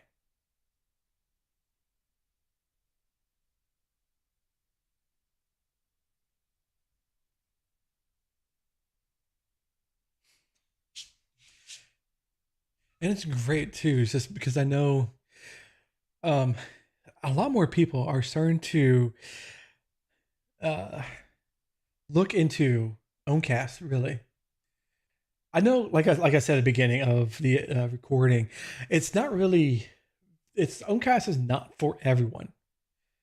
It's you're gonna have the people that are scared, or I shouldn't say not scared, but they don't feel comfortable having to set up a server and having to do the maintenance on it. What is your position on the starting student screen Holy War? Hot or not? I I use it. I have a 5 minute countdown. I I see it as a way because let me preface this. I see both sides of the argument really, but how it's used, if it's either 5 minutes or less, is perfectly fine. Especially if you have like if you integrate a like a clip montage of past streams or favorite clips or stuff that's been going on in past streams to play while the starting stream screen and music going on. Excuse me. That's perfectly fine. There are a couple streamers that I've known that do 15 plus minutes starting stream screens. I'm like, holy hell, what are you doing? If you got to have your audience wait 15 to 20 plus minutes, don't start your stream. Start 15, 20 minutes later. Seriously. It's like if I jump in and say, oh, you're live. It's like, I know I'm back of mind. It's like, oh, this person, oh yeah, it's 11 o'clock, but they actually don't start their stream until like 11:20, or they actually don't appear till like 11:20. And then I know it's probably an hour later before they start doing any kind of like actual content where they talk about stuff. It's like, so I don't really have to go to the stream until like, oh, an hour and 20 minutes later after the start. But hey, that's okay because that's their particular stream. But it's, if done right, it's okay. Because I know the notifications for going lives are delayed somewhat. Sometimes they're delayed minutes, seconds maybe, or they're real quick. But it gives a chance for people to come in. And if you have a timer on the screen, like I do, I have at the beginning of my streams, I have a 5 minute countdown, and you can see it counting down. So it's kind of like it gives you, oh, I have 5 minutes, and it gives me that start to finish up what I've been doing because I like to start on time. I know sometimes that doesn't happen, but hey, I try my best. I'm only human. So it's a hot take for some people. It's not for others. So I'm like, I use starting stream screens. I enjoy them, but again, if you're, let's say, 10 plus minutes, why? Just start your stream 10 minutes earlier or 10 minutes later. It's okay. People will understand. But I can see some people say, "Oh, it's a time for, if I do 20 minutes, it's a time for my community to chat, say, hey, how's it going? Hey, so and so, welcome in, new user, whatever." I'm like, okay, come on, this. Um, I think to, yeah, stream prep, especially the multi streams, takes, yeah. When I do my game streams, I use an extension called Social Stream, which combines chats from all the multiple live streaming services. So I have it combines a chat from like YouTube, Twitch, Owncast, LiveSpace. So I try to keep it small, but I get the full chat, so I have to go into log in, open up pop out chats, go in, make sure, even before I do that, I gotta make sure the extension is up to date because usually there's an update every single day. It's like, come on, man, stop updating this extension every day. But yeah, so yeah, I can see prep time. And like again, like I started today, I was in the middle of doing a post on Blue Sky for going live. Hey, if you want to learn more about Owncast, trying to get the word out to other people. And I circulate myself a lot in the other content creators and people like that, of that ilk. That's okay. Us content creators, we're a weird bunch, but we're lovable. But yeah, like I said, 5 minutes is totally sensible. Yeah. I mean, even 10 minutes, depending. You got starting stream screens. Let's say a Keynote, like Google and Apple, they have starting stream screens. They have those countdowns. Are you going to say, oh, they're doing it wrong? Dollar company that they're doing it wrong? They hire a lot of people that know their stuff, or you would think they know their stuff, but some of the decisions, but hey, whatever. If I had billions of dollars, I would toss it around too. Be like, Can you do this for me? Yep. Okay. Can you do it done? Get it done in like 10 minutes or 10 minutes, 10 months? Yep. Okay. Here's $20 million. I think 5 minutes is okay if your mic is off, but 10 minutes is okay if you're, yeah. Yeah. You know, you brought up a very good point. If you have to bump up to 10 minutes and of course you hop on the mic and say, hey guys, run a little late, run a little behind. Give me a couple more minutes. I'll be with you guys in one moment. That's perfectly fine. Or you type in a chat, the same thing. You don't even, I really don't think you don't have to, but it's just as long as you let the people that are coming in and watching, let them know what's going on, no problem.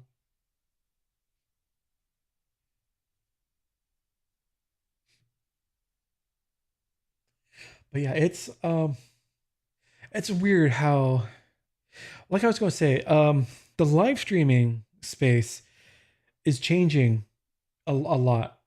Not just not just recently, but it has been on a different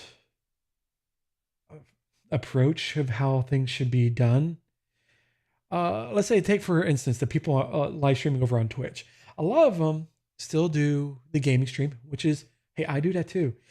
But it's the fact that they're still doing the 8+ hour grind multiple times a week, or probably or almost 6 to 7 days a week, 8+ hours a day. It's like that nonsense died off years ago. It's no, stop it. Not only is it you're burning yourself out, but mentally and physically, it's not good for you. And of course, the content that you're coming in, it's like, what are you doing? You just hitting, starting up a game, hit go live, and just see whatever happens.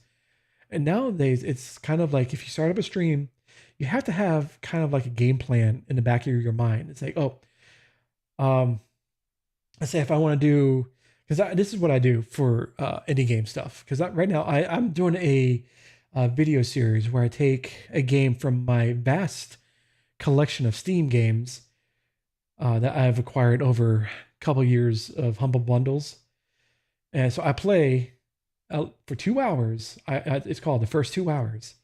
So I play a game for 2 hours. I'm going through and doing like a review. Like I'm looking at, how the graphics, how the game mechanics, how the audio, how is this, how is the immersion, how just different aspects of the game, and going through it. And I'm going through, and it's like at the end of the 2 hours, I give my take. It's like, or my review. It's like, well, this game was great it had great graphics, even for like, while I was seeing what they're going for. The gameplay mechanics was kind of or it was great. It's an awesome game. I love this type of game. So that's kind of like the gameplay that you have to go through. And I do it for two hours. I might go over a little bit depending if I get really into the game. Like what was it? Age of Wonders, Planetfall. I started getting into it. I'm like, all right, I gotta stop myself. We're already at like 2 hours and 15 minutes. It's 2 hours. Come on, man. But that's the kind of thing that you have to do. You have to have a game plan. You just can't hit go live and just expect to get good quality content out of it after within 8 to 10 hours or more, because it's not going to happen, because you're not going to go through and be like, oh, I got to scrub through 10 hours of a live stream. Even at 2x speed, that's going to take a couple hours. So it's kind of like with here is like I have markers. It's like I can go through just this stream and be like, you know what, from marker A to marker B, that's the podcast episode. Well, I can take that, clean it up, get out any cut out any parts I don't want, trim it down, and then from there, what I can do is I extract the different parts. So I take the part from like what is Owncast. That is going to be a video all by itself. Setting up your Owncast server for Hetzner. That's going to be another video. Customizing your Owncast. That's another video. And what I do is from those videos, I take clips of those and post them out on TikTok or YouTube Shorts. And it's basically, I can take this so far from like a 45-minute to hour long episode. I can get so much content from it. I already got 3 videos, 3 long form videos. Well, technically 4 with the episode itself, but 3 long form videos. I'll post up on the YouTube on every 3 days. From those videos, I can get clips out of, and pretty much I can get 8 to 12 short form videos off of that. Heck.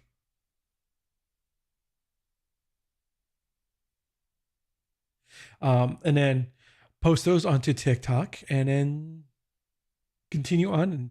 And right now I have, let's see, let me go into my Notion here. I got such a backlog on, especially on short form videos. I'm like, ooh, I should actually start going to like an everyday thing, but that's okay.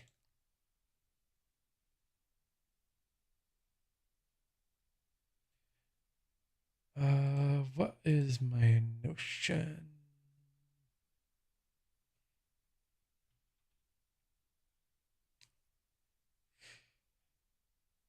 Believe me, I am as well. I had tried to do I focus on, okay, I gotta make short form videos on this, and this, and try doing that. And it takes so much psyching myself up to do a stream at all. It's gonna be at 3 hours of bust. Yeah. Hey, you know what? If that works for you, that is awesome. Do what actually works for you, because don't force yourself into doing something that you're not comfortable with. I've done many different ways of going about this. I've been streaming, live streaming on different various platforms and services.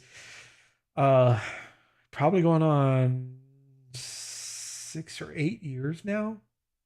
I started on Twitch, tried out Mixer. I was streaming on Mixer, went back to Twitch, jumped onto Facebook Gaming. I pretty much tried them all. Trovo, when it first came out, was big on that too. Um, all sorts of different platforms and ways of how to do it. I did the family friendly stuff. I had another account I streamed off of. Um, it's just like family friendly stuff. Oh, he started on Justin TV. A lot of people that are probably still around started like you on Justin TV back in the day. Back in the day. But and it's a good thing, so especially with how Twitch is going, or has been going for, um, a very good person to watch on Twitch. They stream on Twitch, but they're very know how. They have their hands in the rumors and news of Twitch. Yeah, gotta yell at some clouds now. Is Zach Bussey. He's on Twitch, and he brings up a very good point. From 2018 to like 2022, Twitch, or 2023 pretty much, Twitch has had a very serious problem of communication. And it's just recently, since, thank God, Emmett Shear left. Owncast is such a nice UI for such a young project. Can give me a surprise when, yeah, Quirky, you hit it right on the nose. I do prefer, and you know what? You get, I'm gonna say one thing: transcoding. Depending on if the Owncast server owner has set that up, you get transcoding.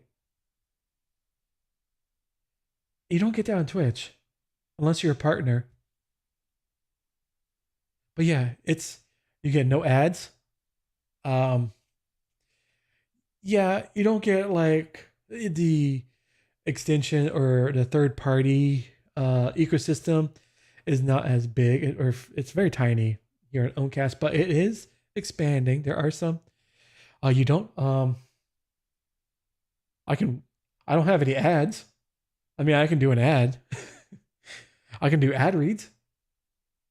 I don't have any sponsors, but the stream brought to you by Raid Shadow Legends. That's not. But yeah, you don't get any ads, because the thing is, you have to think about Owncast is that the website you got that you came into here at live.indiecreatorhub.com. Um, it's this is my instance. I fully control everything that happens on this instance. Oh yeah, transcoding. Yeah. Um, Again, it depends on how the person who owns this instance or has administrates it, if they had set that up. For right now, I have the capability to. I have two server set up, video. On this one, that's why is my indie basement one. Sorry, um, this one I only have one right now because I was kind of leaving it as like default until this particular live stream. What I'm going to do is I'm going to change it and put in the two that I use. But if I go to, I have on my other Owncast instance, I have two uh, transcoding options. I have my source feed, which you can see, you can watch it at 14. I am streaming at 1440, and you have a, I think it's like 5K, 5000K PPPS or 5500, and also have another one that's at 1200 for lower bandwidth viewers, or if you're watching on mobile or if your internet is not great.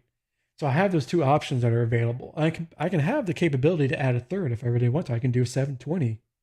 So I can have 1440, I can have 720, and I can have a much lower option, probably like a 480 if I wanted to. So I have that capability, but that's also the capability of my hardware that I have Owncast running off of. And that's why I like Hetzner to for my Owncast server, because I had that capability as a very low cost. It's like $7.50, $7.50 roundabout, that I can have a very capable server to do that transcoding. Is there a limit on the bitrate for Owncast? It depends on your hardware that you run it on. If you run it on like super duper computers, you can, I don't know, do like 40,000K or 40,000 bitrate. But yeah, it's I would I know I sound like a shill, but I would check out Hetzner. Go to hetzner.com, because the hardware that you get there for a lower price than you would get at DigitalOcean. You get a better hardware there. Yeah, like ETY says, they pushed absolutely ludicrous bit rates with OC for some day job testing, more than you could conceivably expect a client to support. I'll say, yeah. It depends on the hardware that you have. It's completely dependent on that. So, like I said, if you have like a very powerful machine, you can do whatever. And you can also, there's I forget who it was, but someone has run a Owncast server off of Raspberry Pi. So you can run Owncast off very low powered to the high powered and everywhere in between, no problem.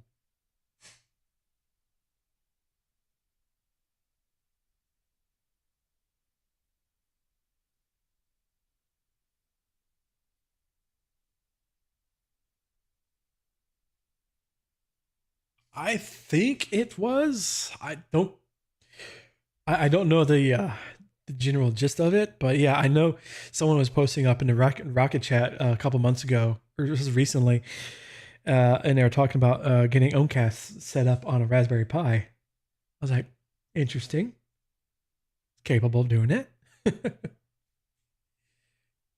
Oh yeah, set up for non-techies, free software and ownership of your services should not be limited to people with a ton of knowledge. I hear people talk quite positively about Hetzner. Yeah, and they have a one-click install. I just came in after recorded an episode where I walked through setting up on Hetzner. It's very fast and Easy to do. Like I said, they have a one-click install, and you can be up and running in less than 10 minutes.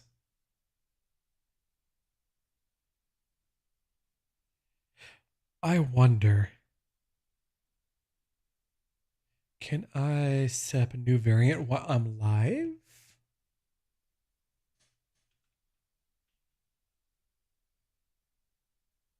Let's see if this breaks things.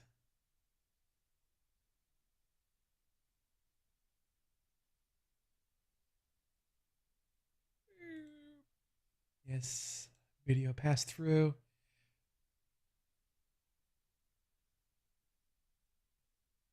Okay. Yeah, Raspberry Pi has a video core 4 on board. It should support hardware assisted encoding even if you have the H.264 stuff unlocked. Yeah. But it's just funny to hear. It's like, oh, I have a live streaming service running off of a Raspberry Pi. It's like, what? How? Why? Because I can and I will. All right, so if I go to, let me refresh my page here. Hey, look at it.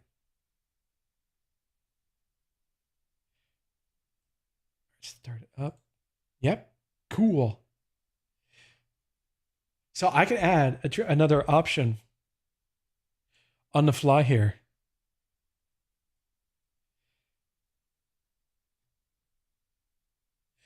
FFmpeg would just make use of it if it's available. Yeah, it's pretty cool. Yeah. Plan hosting public service on VPS and personal stuff on my own hardware.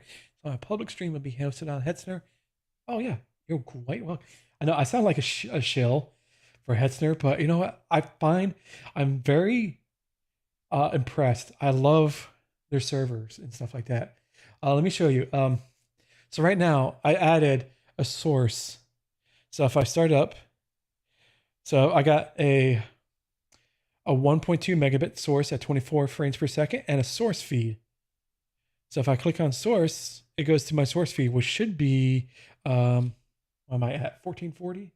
Yeah, I believe I am. So I just did that right now. I can add a, oh yeah, nothing. Yeah, you're right. Nothing. Exactly. And I was quite impressed because I was on DigitalOcean for quite some time with my Owncast server. And I wasn't too happy. I was okay with it. Like right now, I got the two transcoding or the two options there, and my CPU usage is 36%. And now what I can do is I can bump the lower bandwidth one down so it's not taking as much CPU usage. And I can even let's add a new variant. Let's try to break the stream, shall we? Let's do 720. Oh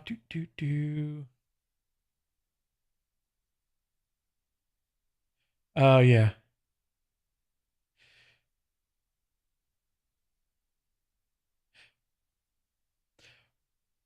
True. So there's that. But still, on my other Owncaster, I have this set up the same way. So let me go ahead and cancel that. Yeah. So I had this set up the same way. And I get 20, 25. And I think I have this changed a bit. I forget exactly what I have it is as. So thank you, Clever. I totally bypassed. I did not see that. Again, E2YC. You do not see what is what's called hidden in plain sight, really. But the capability is there that you can have the options to have whatever transcoding options available for your viewers. Let me close that down.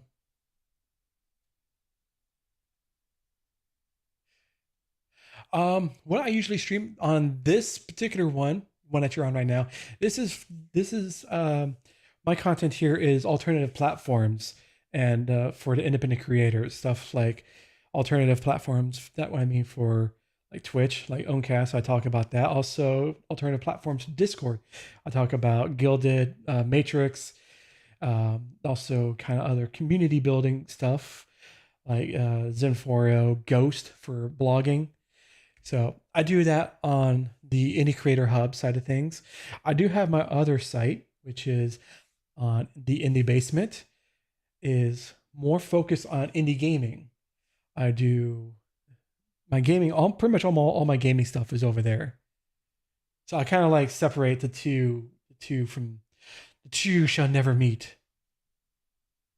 Now, what I would suggest, again, not shilling or anything. It's a new site that I just started. Hell yeah, that's so sick. Is I created a new forum since yesterday, starting up this little project. It pretty much combines the best of both worlds into one place. It's called This Indie Creator.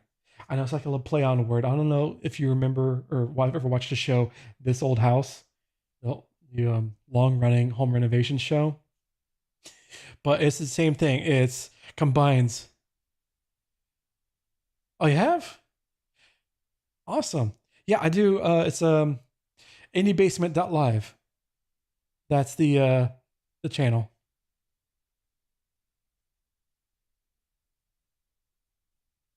But yeah, this indie creator, I combined the both from Indie Creator Hub and Indie Basement to one forum that, is geared to all the audiences, that the alternative platforms, independent creators, content creators, and indie game developers, indie game enjoyers, and stuff like that. Oh yeah, social stream. Yeah, I talked about that. I was, uh, I was in a kind of transitional period where I was trying to figure things out for that particular one before I set this up. But yeah, social stream is I talked. When was that? That must have been a while ago.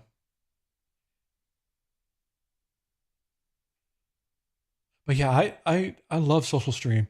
The only downside is like there is an update for it almost every day that you have to download or update to say, oh, yet another thing I have to do. But it's a very cool program, really, or extension, I should say. It's not a program, but it's a cool um, little piece of kit. And I'm sorry if I don't recognize. I I'm very bad with names and faces. I get it. Bah. Yeah, it's sick to see you growing your audience using self-hosted platforms. It gives me a bit of hope.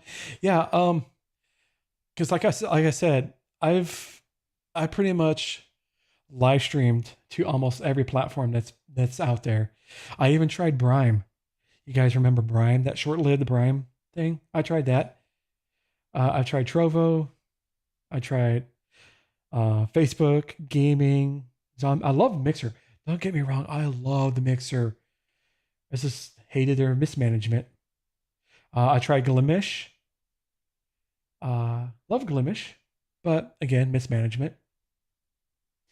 Uh, um, I think I even tried caffeine once. It was not a good experience. That was the early days before it pivoted to other things. So yeah, I've tried a lot of different things, and I really love Owncast. I'm I I understand that people have that tribe mentality that they'll never leave Twitch. This is goes both for creators and viewers. That Twitch is the hill that they will die on. Unfortunately, they are so close minded. They got blinders on really to what is available to them. There's just that's what they know, and that's the only thing that they're going to go with. YouTube Live, well, I'm streaming to there right now too. I do that as well. It's just I find that YouTube for now, since I don't have a wide audience range yet, that eventually change in the future. But for now, the live streaming is kind of like, say Clinton, he's constantly not constantly, but a lot on the YouTube side of things because he's also on the alternative platforms as well. He goes for the what's called Spoutable. He's more into that kind of Twitter alternative, which I'm on there as well. I'm still trying to feel my way through it, but yeah, alternative platforms. I just love experimenting, and I think that's also it's been a detrimental to my growth. But you know what? Who cares? I love working on these weird niche platforms because you know what? It's not the same as what everybody else is doing. So I love that aspect of it, and just bringing more eyes, especially to Owncast. I would like to see more people utilize Owncast as hey, if you're getting tired of the ads experience and how it is over on Twitch as you're watching my stream, come over to the Owncast and have a better experience. So I like giving people options, but it's like I understand where people are. I'm not deluding myself to say, oh, I'm only going to be streaming just on Owncast. That's it. Um, it's kind of think of it as like preaching to the choir. It's like I can preach you to the people that use Owncast constantly. It's like, oh, this is great. It's like, yes, I know, we get it, we're using it. But if you go to the people are like on Twitch, and I don't want to put like I'm a missionary. I don't want to. That's a bad turn of phrase, but it's like kind of like that. It's like, hey, I know yet you like Twitch, but check this out. Yeah, St. Clint says, I'll post it up here. When I stream, it's usually on Trovo, but it's been a while since I streamed. Love Spoutable way more than I ever did on Twitter. I refuse to call it any other name. Yeah, and that's what I like to. I want to get this because I use a software called Ecamm. It's a Mac-based software. Excuse me. But that's the thing. It's like you go to where these people are, and you start, that's again. I hate this turn of phrase, but spreading the message or spreading the good word, as it were. That's the only thing I can think of at the moment. But you go to these places and say, hey, no, there are other options out there. If you're posting vids, I prefer doing it on Odyssey, but still well on YouTube. Yeah, same thing here. I also, luckily, I was able to get into Tilvids, which is a PeerTube instance. If you don't know what PeerTube is, it is a alternative to YouTube. But I did a stream where I installed my own PeerTube instance, and let me just say, it took all 2+ hours, and it still wasn't working right. It was a boondoggle. It was pain in the butt. Conversation reminds me that tech community used to use product evangelist as a term to describe what you're talking about. Yeah. Hey, St. Clinton, they're asking over Odyssey. Is Odyssey getting shut down? Her Liberty got killed due to some crypto thing. I think that term has mostly fallen out of favor. Yeah, I agree with you there, ETY. But as far as Odyssey, I don't think it is. I've streamed on Odyssey, but I just didn't like it for reasons I can't figure out. Yeah, I know Liberty Library got killed because of the crypto thing, but I think Odyssey is kind of far off on its own now. So they really don't have any ties anymore to Liberty.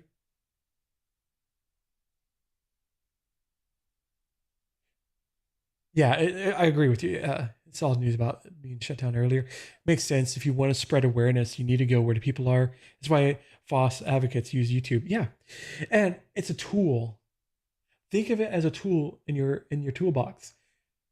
Yeah, the hammer might be janky, but you know what? It's still valuable to be used. Use it. Odyssey seems to be just going along. Hard to get views, but you enjoy it. Okay.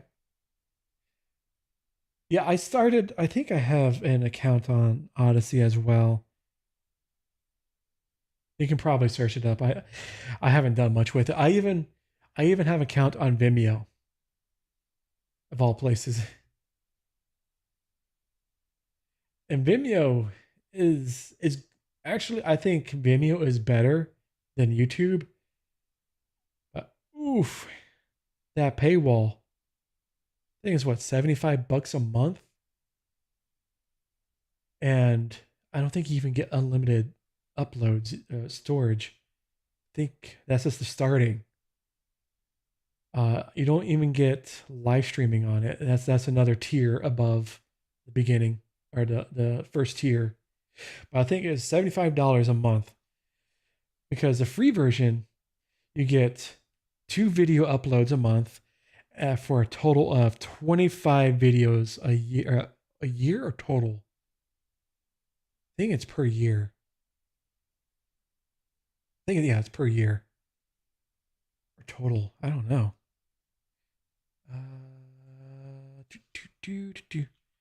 Let's go to my Vimeo. Hey, look at that. I'm logged in. Yeah, total limit. Free memberships come with a 25 video limit storage limit.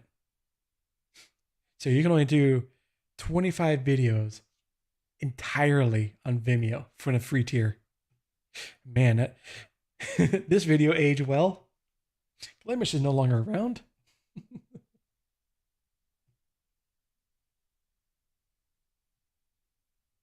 But yeah, definitely.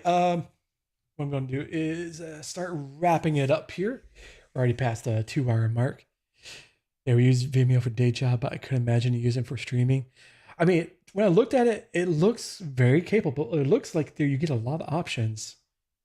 But yeah, you might just mainstream Owncast, since I don't plan to build much of an audience. Just want to provide some content for the space while giving myself a way to focus on gaming and grinding. Most I could ask for is a small group of regulars. And you know what? I have found that Owncast has a lot of people that come through. Even if you don't promote a stream, you still get people occasionally coming by. So keep that in mind. But I'll still promote it on Mastodon or wherever you want. But I want to say thank you guys for coming out tonight. It's been a valuable lesson for everybody, me included, and it's been a great experience, I should say. And yeah, I do these every week, and definitely, yeah, Quirky. If you want, this goes for everybody. If you want to do your little promotion, or you want to join a great community, I know, shilling. Sorry. ThisIndieCreator.com. It's a forum that started up. So if you're a content creator, and yeah, definitely take a look.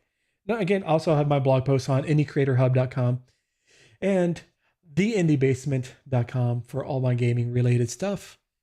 So yeah, stream is lovely for the short time it's here. Hey, you can watch. I have a live stream on YouTube. So if you want to check it on YouTube, I have a live stream there as well.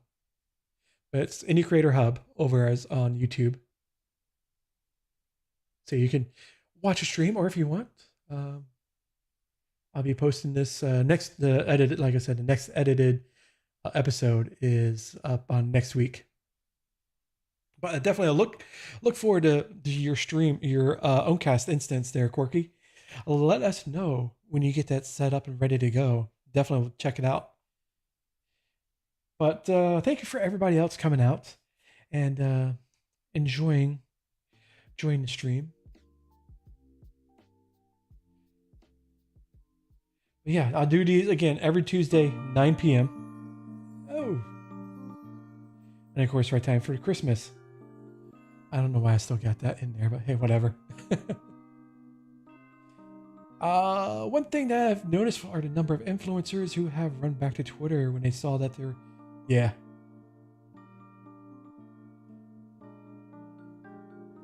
As for Twitter stuff, you can find I'm not on Twitter. You can find my account on Twitter. I'm keeping it there just as a placeholder, so I don't want to delete it and someone take my name and use it for nefarious reasons. That's the only reason why I still have a Twitter account. But you can find me elsewhere: Blue Sky, Spoutable, Mastodon, Threads, my own site, Discord, everything else. Yeah, seeing people flock to Mastodon a little waves on Twitter. Yeah, exactly. It's they're coming. They're if you see people that are coming from Twitter, and don't give them a hard time, show them the ropes, have patience with them. Threads is another thing. But yeah, I like to have it because it's like that's where all the brands are. I just go there to see what Wendy's posted. I don't know. It's just stupid. But again, thank you for coming out, everybody. And I'll see you guys next weekend. Or not next weekend, but next week. Remember, Tuesday, 9 p.m. Eastern, right here on Owncast, Twitch, or YouTube. But prefer on either YouTube or Owncast. It's up to you guys. I'll give you the option. But thank you for coming by. And I'll see you guys next week. What am I doing next week? Join up on This Indie Creator and on my socials to figure out what I'm doing next week. I'll let you guys know. But with that, have a good night, and later, taters.